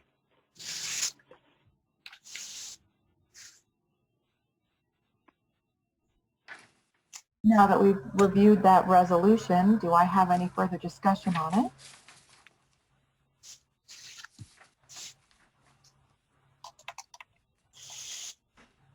Do I have anybody willing to make a motion at this point to accept the finance SOPs as presented? Yeah, John's going to make that motion. John Rothenberger makes that motion. Do I have a second, please? I'm seconding that. That was Ralph Touch.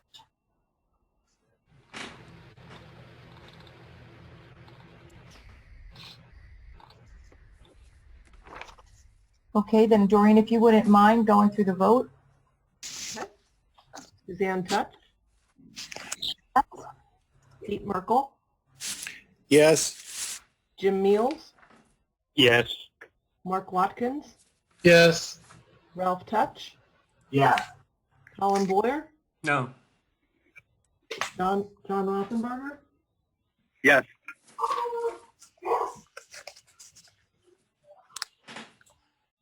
Okay, that motion to accept that resolution passes. Okay. Yeah,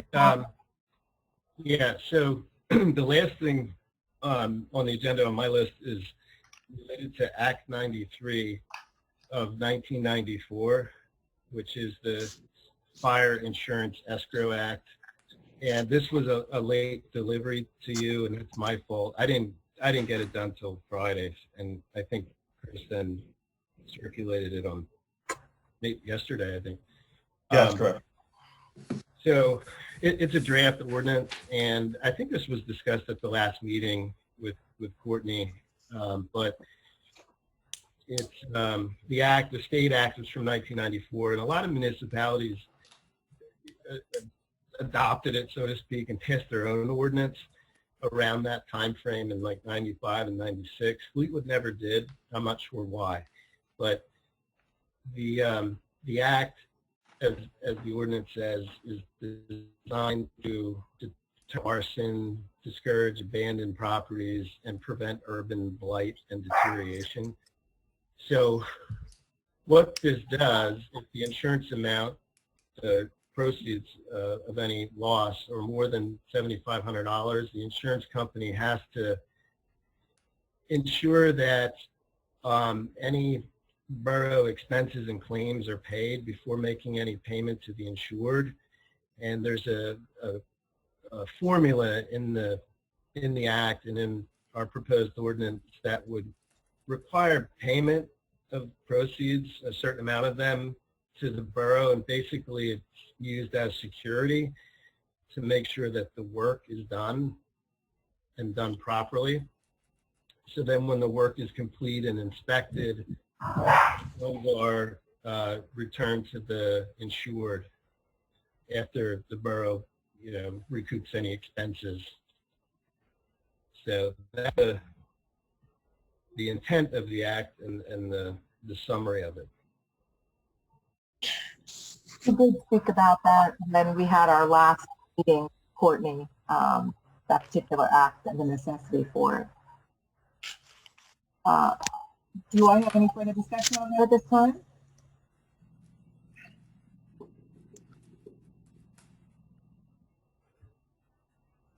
Do I have a motion on the floor? The motion would be to advertise the ordinance for adoption at the next meeting. I'll make that motion. We have a motion by Mr. Touch. Do we have a second?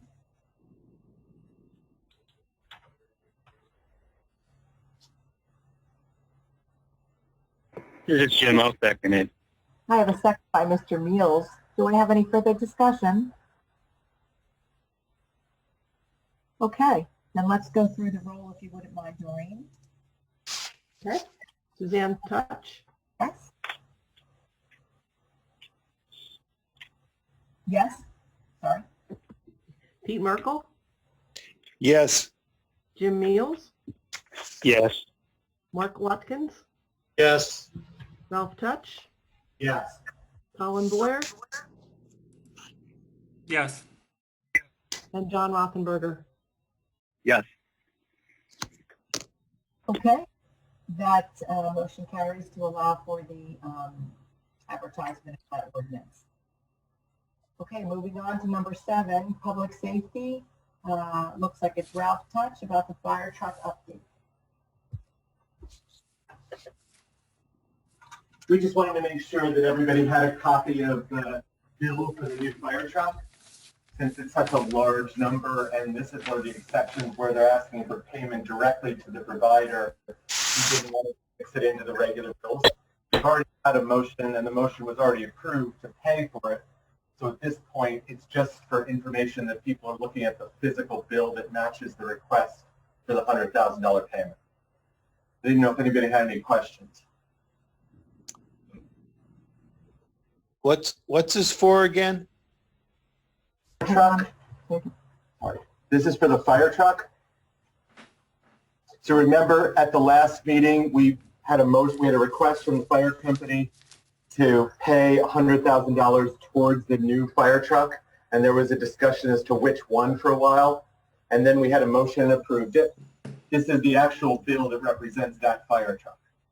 Is that the rescue truck? Rescue? Yes. So it's that rescue truck, and the truck's $700,000-800,000 or something like that? Correct. Okay. And as I said, there's nothing to do. This will just be paid in the normal course of the bills, but we wanted to call it out and not have it get lost as one of the regular bills, because we don't usually pay $100,000 bills. And for semantics, it's fire tax. It's not general budget. Thank you. Okay, moving on to the manager's report. Chris Young. Yeah, it's been an active couple of weeks. The flooding in Fleetwood, we heard from the residents. I had reached out to everyone that I knew of. Unfortunately, I didn't know about Daphne, and I'll reach back out for her tomorrow. Touch base with them, let them know what we needed to do, what we were looking for. We are looking for PEMA and FEMA funding, mainly PEMA. If we and the rest of the county can come up with X amount of dollars in losses, PEMA might have either a grant or low interest loans available. But at this point, we just have to prove our case. So our emergency management coordinator has been working on that. She was very active during the floods, going out to the residents, handing them the papers to fill out. And we have a relatively good semblance coming back. The other thing to talk about the flooding in Fleetwood, as most of you know, the park took quite a hit, literally on the bridge. So I've been working with our insurance company primarily on the bridge. Most of the other damage that has occurred in the park is, I hate to say superficial, but it's cleanup. There wasn't a lot of damage. The bridge is the only thing that really was impacted the most. Next would be the playground equipment. The air's washed out, and we're gonna have to reinstall those. I met with the he represents our selective insurance company, but not as an adjuster. They requested a specialist to come in to take a look at it. Ryan, as you mentioned earlier, saw it last week. This person who represents like construction type estimates was there today. Tomorrow morning at 10:30, I'm meeting, I think it's 10:30. I don't know. But anyway, tomorrow I'm meeting an adjuster from Selective, the actual adjuster, to take a look at the bridge. It is demolished, as Craig mentioned before. We will be removing it. The replacement costs are most likely in the $50,000 range, based upon projections that we had earlier if we wanted to replace the bridge. So if it's not covered by insurance, there's a lot to be discussed. So that's in a nutshell. If anybody had any questions about the flooding, both in the park and or residents.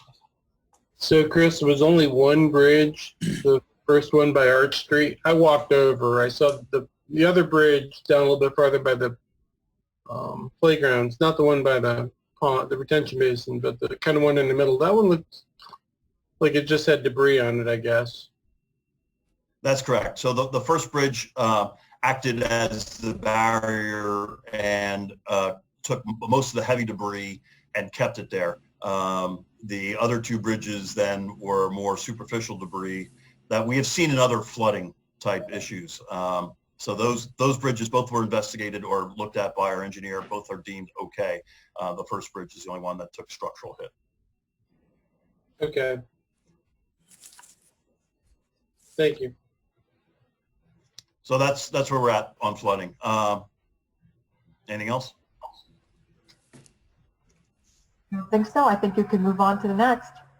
Okay, so the financial update, I sent it out, and looking at the time, that's the report I've been sending out every month.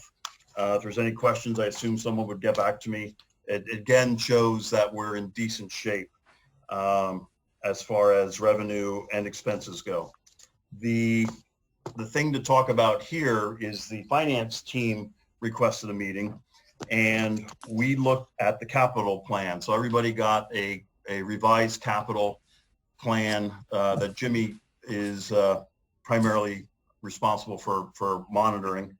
I took his plan, and based on what the committee had recommended and suggested, as well as my own inputs, came out with the plan that you see there. So you have a 2020, what was budgeted, what we spent so far, and proposal for spending additional capital that was already approved back in January in 2020 Q4. And then there is some that the finance team is recommending taking out to 2021. So it's a more balanced approach at trying to do some of these projects. Now there are new ones on there that the committee can take, or that council can take a look at the bottom. It's new tannery pavement. The pavement on Franklin Street is shot. We need to replace that. That's the $20,000. The concession stand siding, while the roof was would be being put on, the siding underneath it only makes sense, and it's only $3,000. The storm drain on, I believe, Craig, weigh in here. I think this is your Arch and Richmond Street. That's correct. West Arch and North Richmond. We've had numerous questions. It appears that it might be sinking to some degree. So Craig wants to get in there, repair the storm drain. And then the watershed on Hickory Street. Actually, we can take that off because that was just damage. It's not even a project. But anyway, those projects, including the new, would add up to an additional $103,000 into the capital, which is under what we what we wanted to spend in January of this year.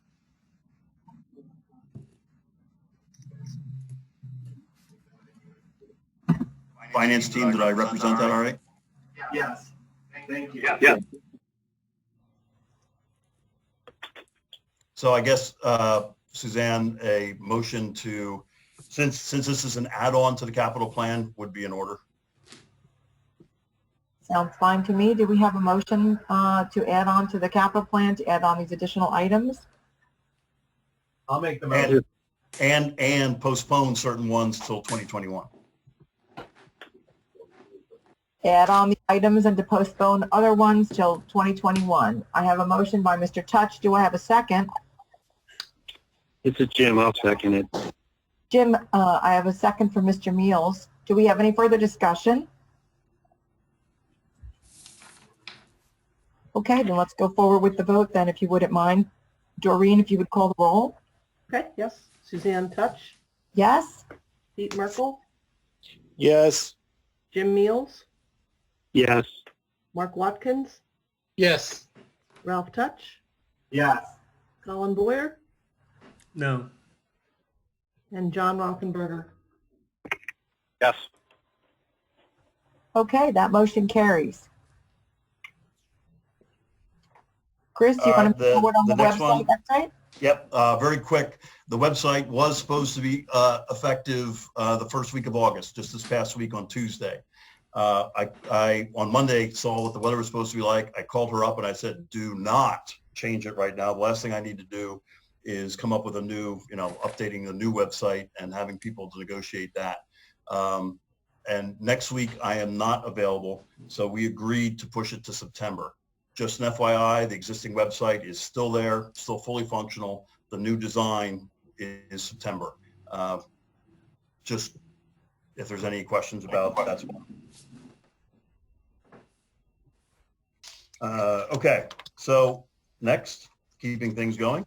New ambassadors, Ashley Schilling, who was an ambassador for us and was doing a majority of the time, resigned suddenly, looking for a full-time opportunity. We are recommending hiring Camille Burton, B-E-R-T-I-N, and Leo, spelled L-E-O, Hummer, H-U-M-M-E-R. Both are students at Fleetwood and or recent graduates of Fleetwood. Both have very good references, and as Steve reported earlier, both approved background checks. I talked to Andy. We were in a situation where we needed some people, so we did hire these conditional. I have a signature here that they are conditional until background checks and tonight's meeting confirms. So we would need a motion to hire those, Camille and Leo. Do we have a motion? Can we have a motion from one of the council members, please? Mark Watkins, so moved. Do we have a second, please? I'll second. It's Colin. Oh, Colin beat Ralph to the punch. Thank you, Colin. All right, so we've got a motion and a second. Do we have any further discussion? Let me clarify something. Camille is actually a Fleetwood RD resident, but actually goes to Ole School District, but she lives right up outside of Pricetown. I think I said they were both Fleetwood. Okay. Then what if we could please have the roll call, Doreen, and then we'll go through. Okay. Suzanne Touch, Yes? Pete Merkel, Yes. Jim Meals, Yes. Mark Watkins, Yes. Ralph Touch, Yes. Colin Boyer, Yes. John Rothenberger. Yes.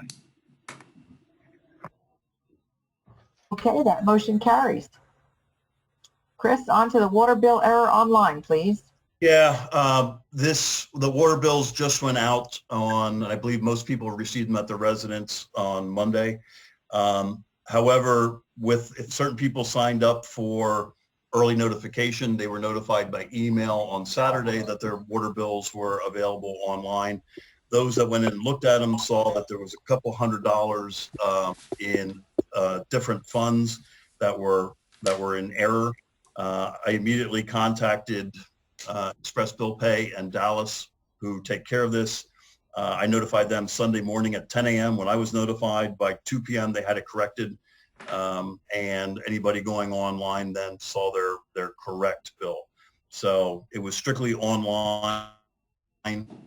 Those that happened to go on to see what their amount was. Their amount was true, but then there was 2 additional line items that were in there.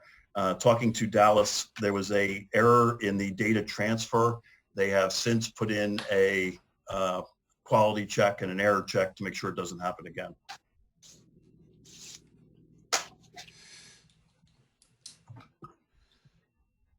Okay, moving on to the MMO, please.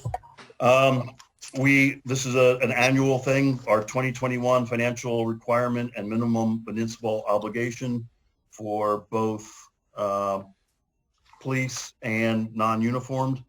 Both were in your packets, and we would need to authorize myself to sign these. Do we have a motion so that we can authorize Chris to move forward and sign the MMO documents? I'll make a motion. I have a motion by Mr. Touch. Do I have a second, please?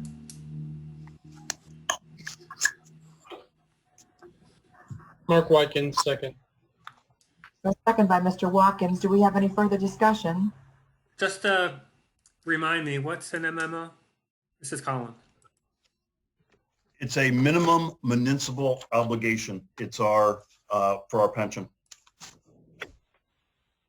That was that first attachment? I'm not sure where it was in the packet, but it was labeled MMO. I think it was the first one, yeah. Okay, thank you.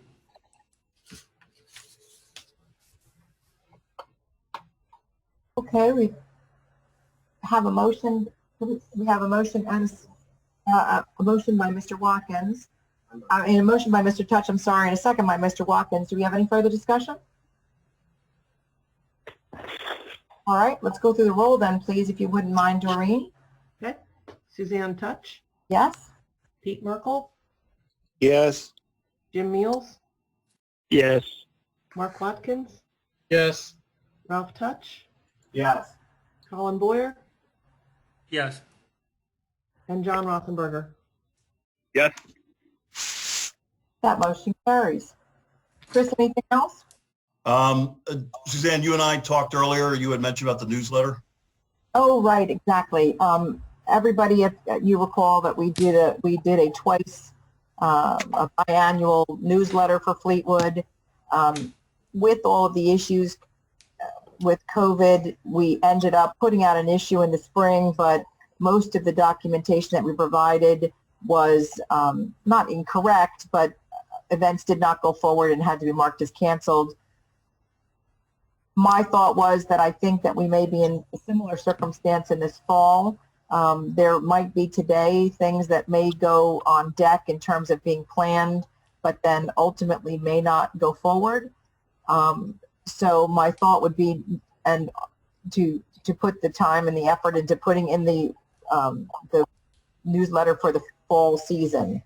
If someone would like to do it, they certainly can do it, but I'm not sure that this is the opportune time to do that. We would need to advise the newsletter folks to get some ads from our local contributors. I know that they've not been getting as much business as they had before, and I'm not sure that they want to spend advertising dollars right now in the newsletter, so that may also be an issue. So if everybody's in agreement, my thought would be to abstain from a newsletter this fall and then see how everything happens through the fall and the winter, and then hopefully we'll all be in better shape for the spring, and we'll have our spring-summer newsletter out then. So any thoughts on that? Sounds good. I didn't really get a lot of feedback from the newsletter gentlemen that there was a lot of advertisement available for sale, that a lot of people were pulling back on their dollars for that right now. So might be an opportune time to take a little break from that and then have some really great news to share with the community in the spring. Okay. If someone feels differently or has a concern that what they want to talk to me about, certainly give me a buzz, but that will be the way we'll proceed otherwise. Moving on. Before we move on, a quick question for Chris, if I may. Certainly. When you were talking about flooding in Fleetwood, Chris, and then you talked about some other, the finance update, you reminded me, I took a walk through the park and it looked like the band shell received quite a bit of, well, water washed away the side a little bit. How's the foundation for the band shell? Was that looked at? Is it okay? Yes. So the same person that looked at the bridge, looked at that, said it is not a foundation issue. We do need to fill it in, of course, but it is not compromising the structure. Okay. Okay, thank you. This is Denton. If I can jump in here since you're back on flooding, I wasn't quick enough to unmute myself. Mostly for Craig, I guess. The sanitary sewers with all this rain, did we have any overflows or spills that were reportable to the state? Yes, we did, and they were reported. We had surcharging at the plant, and we had surcharging of the system at Vine Street Pumping Station, as well as in the homeowners that reported back up. Did we have to do any remediation work at any of those sites? We did not. We had the auxiliary pumps in place prior to the storms. We were pumping full bore as much as we could before we got overwhelmed.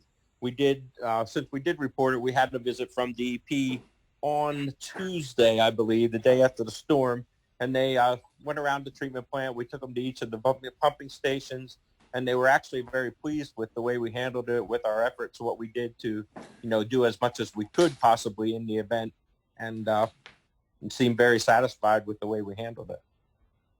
Very good. I was wondering about that, but it didn't come out in the meeting. I thought that was the opportunity to ask. So all the remediation work is done. Correct. And, an update, since it's almost my time on my report here anyway, an update on the Vine Street Pumping Station. The authority did award that bid to put some bigger pumps in there based on our flow data that we had gathered over the last few months. DESCO has submitted all their submittals. They were approved by Arrow.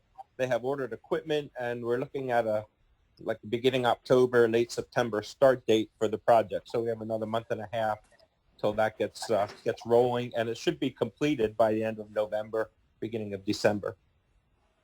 Craig, can I weigh in there that just as a reminder that the improvements that we're making on that Vine Street pumping station were a direct result of the flood we had 2 years ago? That's correct, and the flow data that we gathered since that event. So this is an active change that we're doing as a result of that occurrence 2 years ago. We're finally getting to the point where we're able to make some improvement to the flow of sewer from there. Correct. It's just like your water project. It takes time till everybody says it's okay.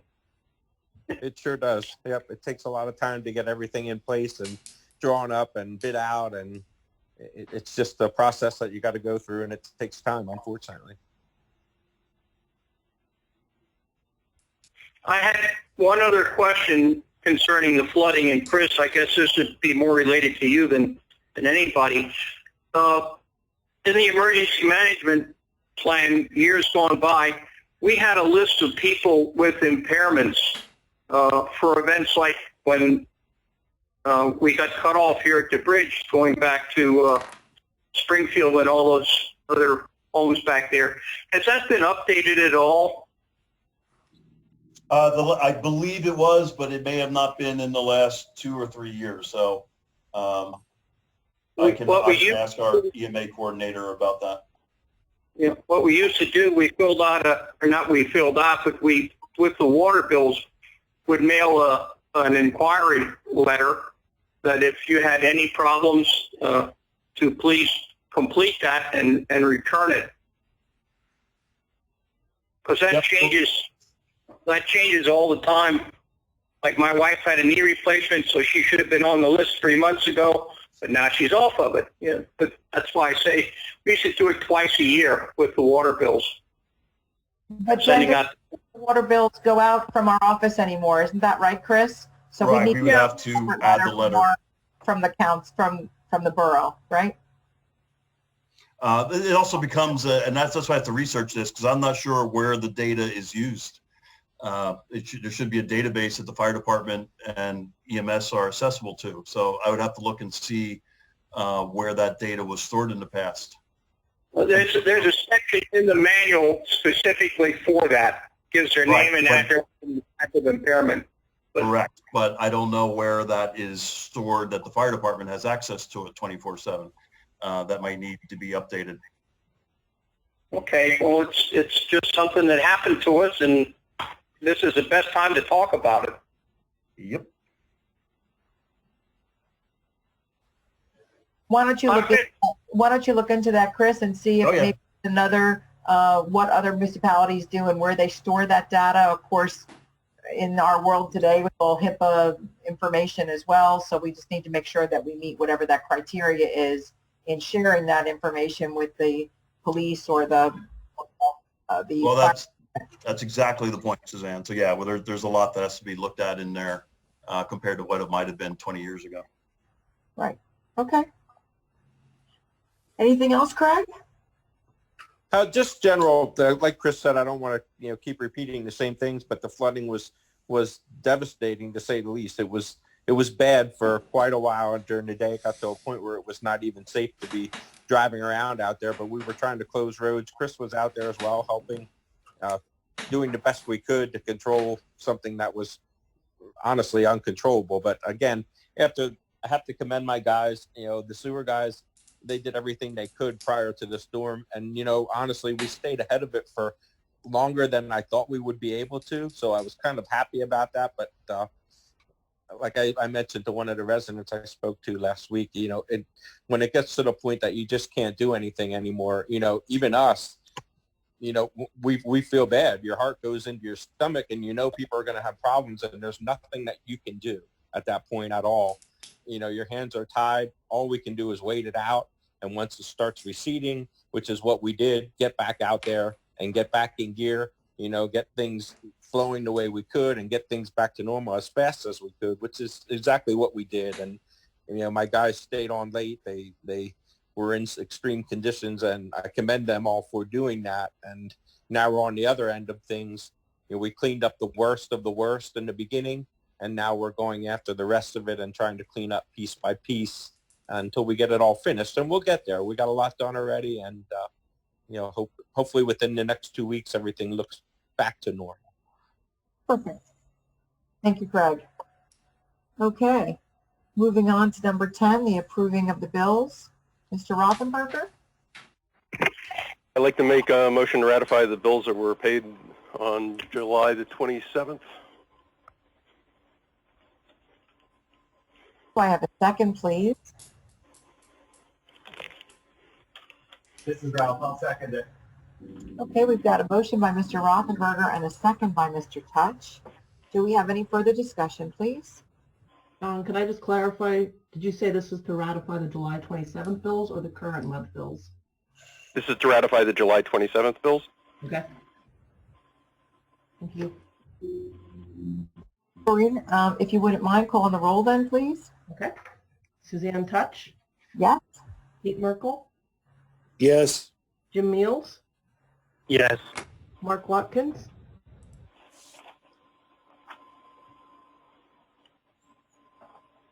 Mark, you're on mute. Watkins, you're on mute.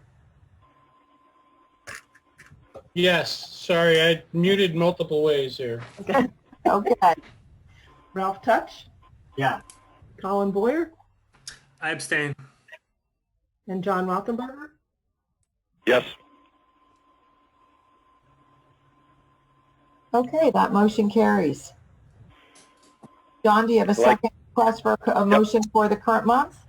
I'd like to make a motion to pay the bills for this month. Do we have a second, please? This is Ralph. I'll second it. We have a second by Mr. Touch. Do we have any further discussion, please? Okay, then Doreen, if you'd be so kind as to call the roll. Okay. Suzanne Touch, Yes? Pete Merkel, Yes. Jim Meals, Yes. Mark Watkins, Yes. Ralph Touch, Yes. Colin Boyer, No. and John Rothenberger. Yes. Okay, that motion carries as well. Okay, Chris, anything further? Well, I don't know if finance wanted to get into the other discussion about the reviewing the invoices, or if you wanted to postpone that to another meeting.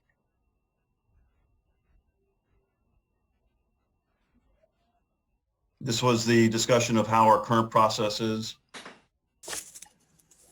So the current method of reviewing the invoices was discussed several months ago, where the check register was made available to everyone to review and sign off, and was done primarily for the sake of preserving the integrity of the information that's on the invoices themselves when they come into the borough. Since then, we've discussed a little bit about the access to those, to that information. The information is available for everybody on council to view. One of the changes that we are considering is during the review process, if we want to look at, or if anybody on council wants to look at specific invoices, the present method was that they would request those from Chris. Chris would review them and redact any information that was necessary to preserve personally identifiable information or private information, I guess is the right word in there.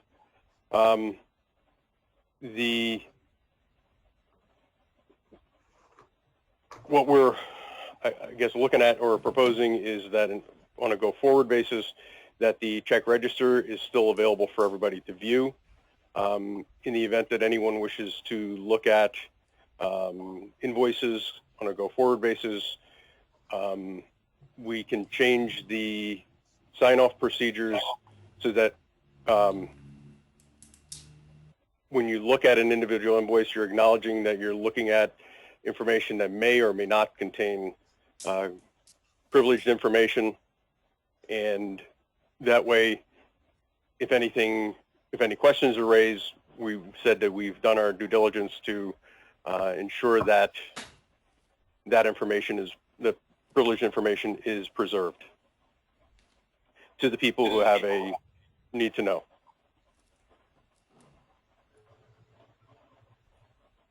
So I think, Andy, you were reviewing the sign-off sheet for that, and we're potentially, or we're working on revision to that on a future basis.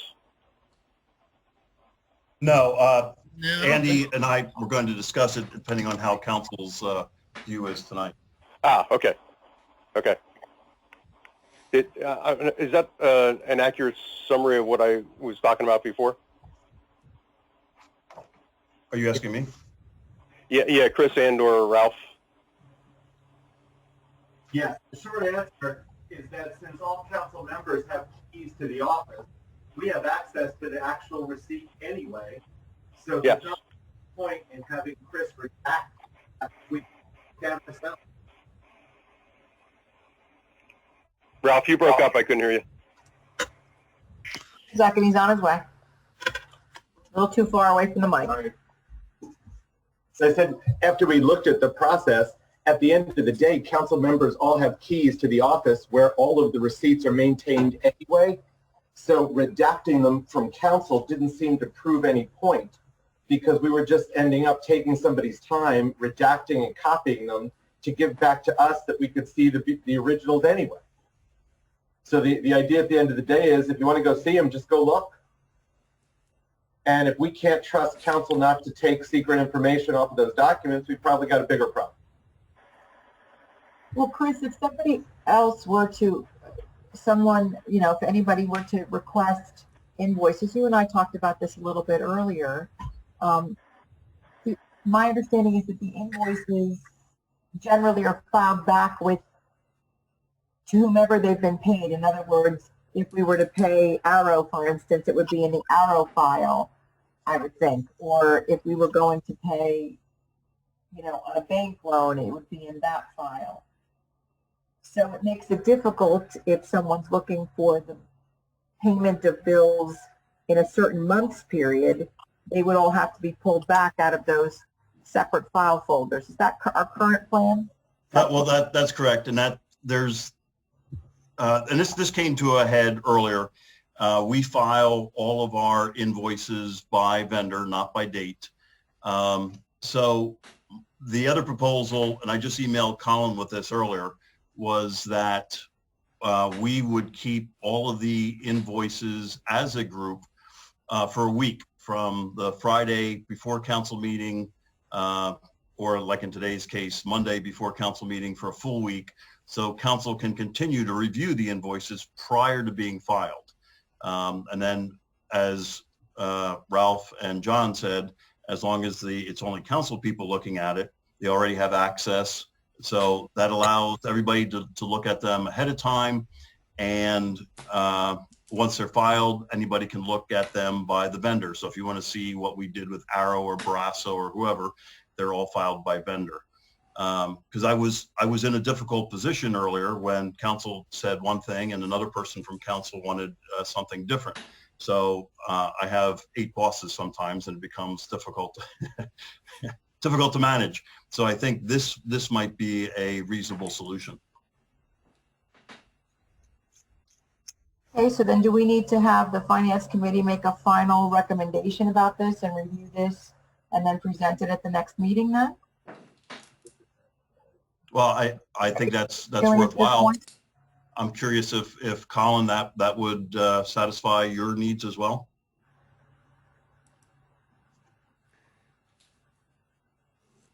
I think the first thing we have to do is tell the vendors not to be sending confidential information. There's the difference between confidential information and private information. We shouldn't have vendors sending us through the regular mail social security numbers of all police officers in the borough. So changing the process at the vendor level to prevent them from sending confidential information is really the key. Agreed. Additionally, what I originally suggested was we should have a process and a procedure in place to train Borough Council staff about handling confidential information, and we should have some type of procedure to make sure that they're trained. I realize that any borough resident could be elected as a borough council member. Doesn't matter what their criminal history is, so we can't trust every borough member. I trust them now, but we don't know what's going to happen in the future. So we don't know who's going to be on council in the future. So we should have a policy in place for the protection and handling of confidential information. Certainly all the boroughs. Oh, I'm sorry. Colin, I apologize. I thought you were done. I'm sorry. Go ahead. I was just going to say, Chris, I think that for a long time, and everybody, everybody can certainly have their opinion about this. I think for a long time, we've operated as a very small borough, very mom and pop operation. In the good old days, we had, retired people on council. They've been doing it forever. There weren't so many concerns about confidential information, and HIPAA wasn't even a word that anybody even said. I think in our day and age, this might be outside of our bailiwick. So my recommendation, and certainly people can chime in with their thought, is, Chris, there must be an organization out there that we can pay that will provide a course and a plan and teaching modules and everything that we can go forward with and then review our practices against it. And then we can be certain that we're meeting the 2020 requirements or more common practices. That might be the answer, because I think we've done things in a very small town way. Now, granted, when we do things in a more complex way, which maybe we should, there's bills associated with that. And of course, they'll just have to go in the budget and be paid, which is fine. But maybe that's the right answer, is to, maybe even have, a person who's responsible for that. So maybe we have to consider that in the new world. So I agree. And we did inquire with PSAB. They had nothing at the time. They were researching it. And maybe Andy's office can help through, or Colin, if you have some recommended with both of your legal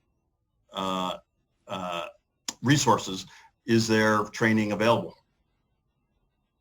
We have to take a step back. The issue is the way that the contracts have been negotiated with the police and our employees, we're required to process their medical and personal information.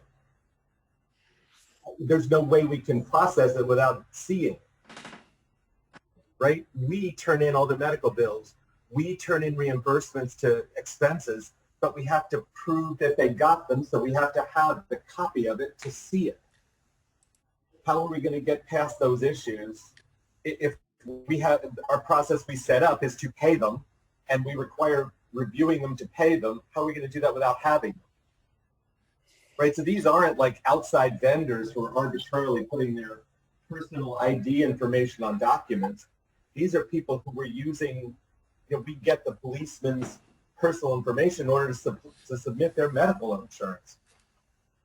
And credit cards too. We have employees that will submit reimbursement with their credit card. We require there's a lot of feedback here. We require the receipts, of course, and sometimes they supply us with their full credit card. So that's the information that has to be secured. Right. And at that level, we could go back and issue Borough credit cards to everybody. It wouldn't have their social security numbers on it. I mean, we'd have to change. So it's not so much the security at the end. We have to go back and review the process from the beginning and change some of the base processes so we never see that stuff. Because just telling them not to submit it isn't a solution, right? If we get a medical bill without the medical information, the insurance company won't pay it. And we can't issue reimbursement to employees without copies of the receipt. It was the Ralph, this is Craig. I just have a quick comment. I mean, I think your idea of putting a Borough credit card out there, at least maybe one for maybe myself for Public Works. If Public Works needs something, maybe they can come through me, maybe department heads, that type of thing. Because I know there's many instances where we need something and we have to buy it out of our own money, out of our own pocket, and get reimbursed. And I don't know if that's the cleanest way either. I mean, it would be, I think, a better process to go through the Borough credit card. Just that's my opinion. Well, and Craig, we do have a Borough credit card. So anything that you guys want, all you have to do is give me the information and we can order it. So I guess, Chris, that's probably a better place to go, is to go back and look at the base policies that would end up with personal information first and figure out which of those we can eliminate. What's the definition of personal information? Are you talking about Social Security numbers, or are you talking about the description of some kind of procedure somebody had at the doctor? What are we talking about? For that example, both.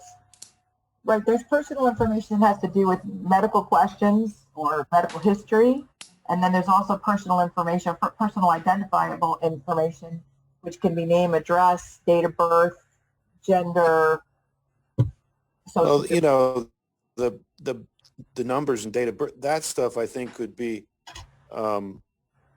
kept confidential. But when, like Ralph said, when we receive a bill for somebody's medical procedure, I mean, you have to see what it was. You have to read it and say, yeah, that makes sense. So I think that's what Colin's point was, that we should have a program that comes in and tells us, as well as the other employees who are there that could potentially come into this, that will identify what is considered information that needs to be kept confidential, as well as how to handle it, how to store it, things like that. I think that's a great idea. Great, but John, That we get somebody outside to identify that and help us to get some procedures put in place, or at least tell us how to put the procedures in place. The right to know law actually defines what personal information is. So that might be a good starting point, because I mean, that's something that can't be disclosed. And it also talks about any medical information as well. It's a pretty broad definition of that. So that that information is all laid out in the right to know law. But specifically, what brought this up was there was an invoice for insurance premiums, not a bill for insurance reimbursement, but for insurance premiums that had the social security numbers of every police officer and a lot of the public works people.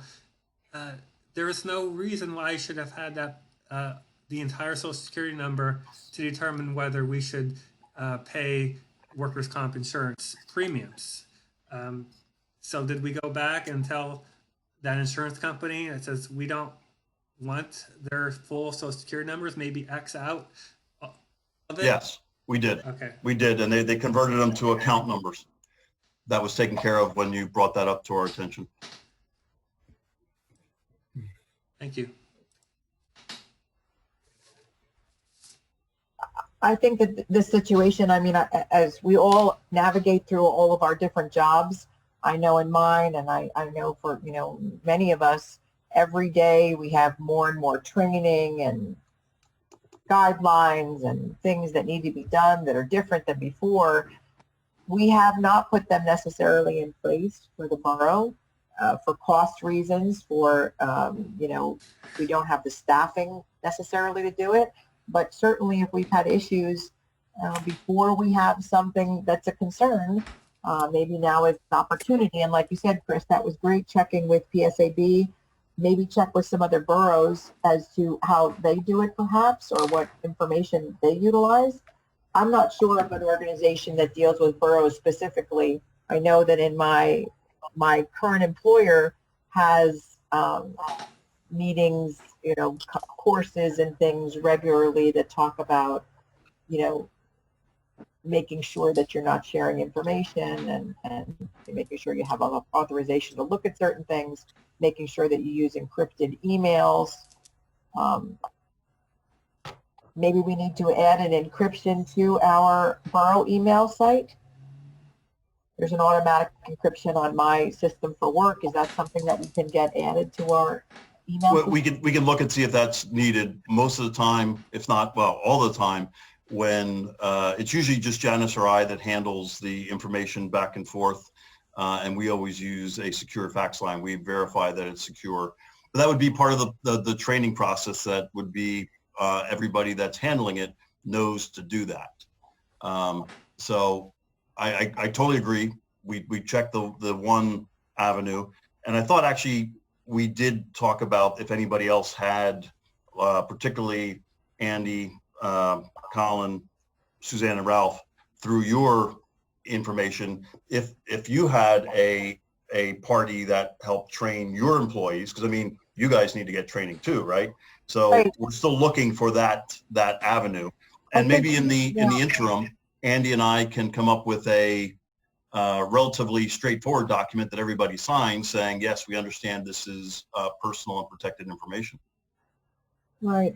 I think the difficulty for my jobs, and Ralph, we work for the same company, the company has created, because it's so large, a plan integrated into the company. So it's not an outside vendor. I wish it was, because I would just sign them up. But it's not like that, unfortunately. So we'd have to do a little bit further investigating to see if there's something that we can do. And maybe they can review a lot of the things that we do to better assist us in moving forward into 2021. You're talking about training. Our company doesn't participate on that. We submit medicals directly to the insurance. Our employer doesn't see or contact. When we set up the process that the medical bills are processed by your employer, it's hard to make them a secret of your employer. We probably need to go back and look at the base plan and say, maybe the police should submit directly to the insurance company and not through Janice to get their medical bills paid for. Right, I And don't, that way we wouldn't have, right, but that can't happen until the next police negotiation. So, Well, and that may be a bad example, but I understand what you're saying. So we can look at our internal policies and get all of council to, as Andy mentioned, the right to know. Maybe we can get a 2-page document or so that outlines what is considered personal. All council sign, because it's not just social security numbers, right? It's credit card information. If you have a credit card and the person's address, identity theft is potential. So we need to be able to verify that the people looking at it are educated on that. So totally agree, no argument. And anybody from the outside world would be requesting it through the proper channels, and we would have a chance to redact it. So the only thing we're talking about now is council and employees that might have access to it.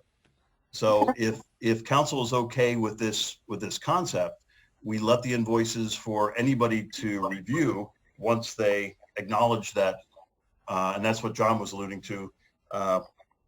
Andy would come up with some type of form that says, yes, I have reviewed the invoices and I acknowledge that there might be information in here that is private and confidential, blah, blah, blah. Rather than going through the current process, which there was some friction, there was some desire to not do it that way. So would this way be acceptable for council? That sounds okay with me, but I just wanted to clarify that once CAP processes the invoices, those invoices remain in Borough Hall. They're not taken out of Borough Hall. Is that correct? That is correct. So going forward, these invoices would be at a distinct location, not out on the counter, but they would be at a location where, like we do the red drawer. In fact, maybe they would be in the red drawer. So anybody from council could come in within plus or minus a couple days of council meeting to review the invoices, acknowledging that there might be information in there that's not for public dissemination. So if they make a copy of it and it gets in the wrong hands, they're liable. Then once that week passes, we file them as we are now. So that's the proposal going forward for invoices, rather than saying anybody on council review the check register and then I would redact any information and send to council. It takes me out of that loop and puts the full responsibility on council.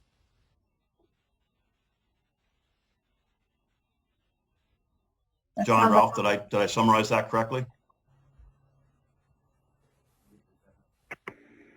Yeah, I think so. Jimmy, you were part of finance when we discussed that as well, right? Sorry, I didn't want to leave you out. Yeah, that's correct. I think of you as Jimmy, capital guy. do you want to have Andy draft that up into a proposal or a document, and then we'll ratify it at the next meeting? Sure. Okay, why don't we do that? Like a plan. Okay. Do we have anything else on the agenda to cover? Nope, the agenda is clear. Okay, and I think that I need a motion to adjourn, which usually people are racing to do, so. Doreen, we didn't do the minutes. Oh, whoops. Apologize, Doreen, I'm so sorry. Yes, please, can we have a motion, please, to adopt the minutes from the last meeting? I'll make the motion. I have a motion by Mr. Touch. Do I have a second, please? John will second. Was that Give it to John? Mark. Give it to Mark. Oh, Mark, I'm sorry. So we've got, thank you very much, Mark. I appreciate that. So we've got a motion and a second. Do we have any further discussion? Okay, then Doreen, for the final time, if you'd run through the roll, please. Okay, Suzanne Touch, Yes? Pete Merkel, Yes.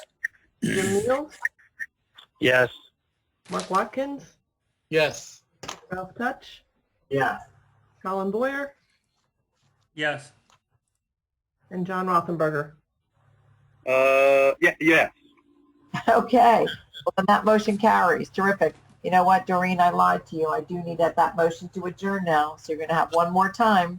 So can I have a motion, please, to adjourn our meeting? I just had one question. Mr. Merkel, come on.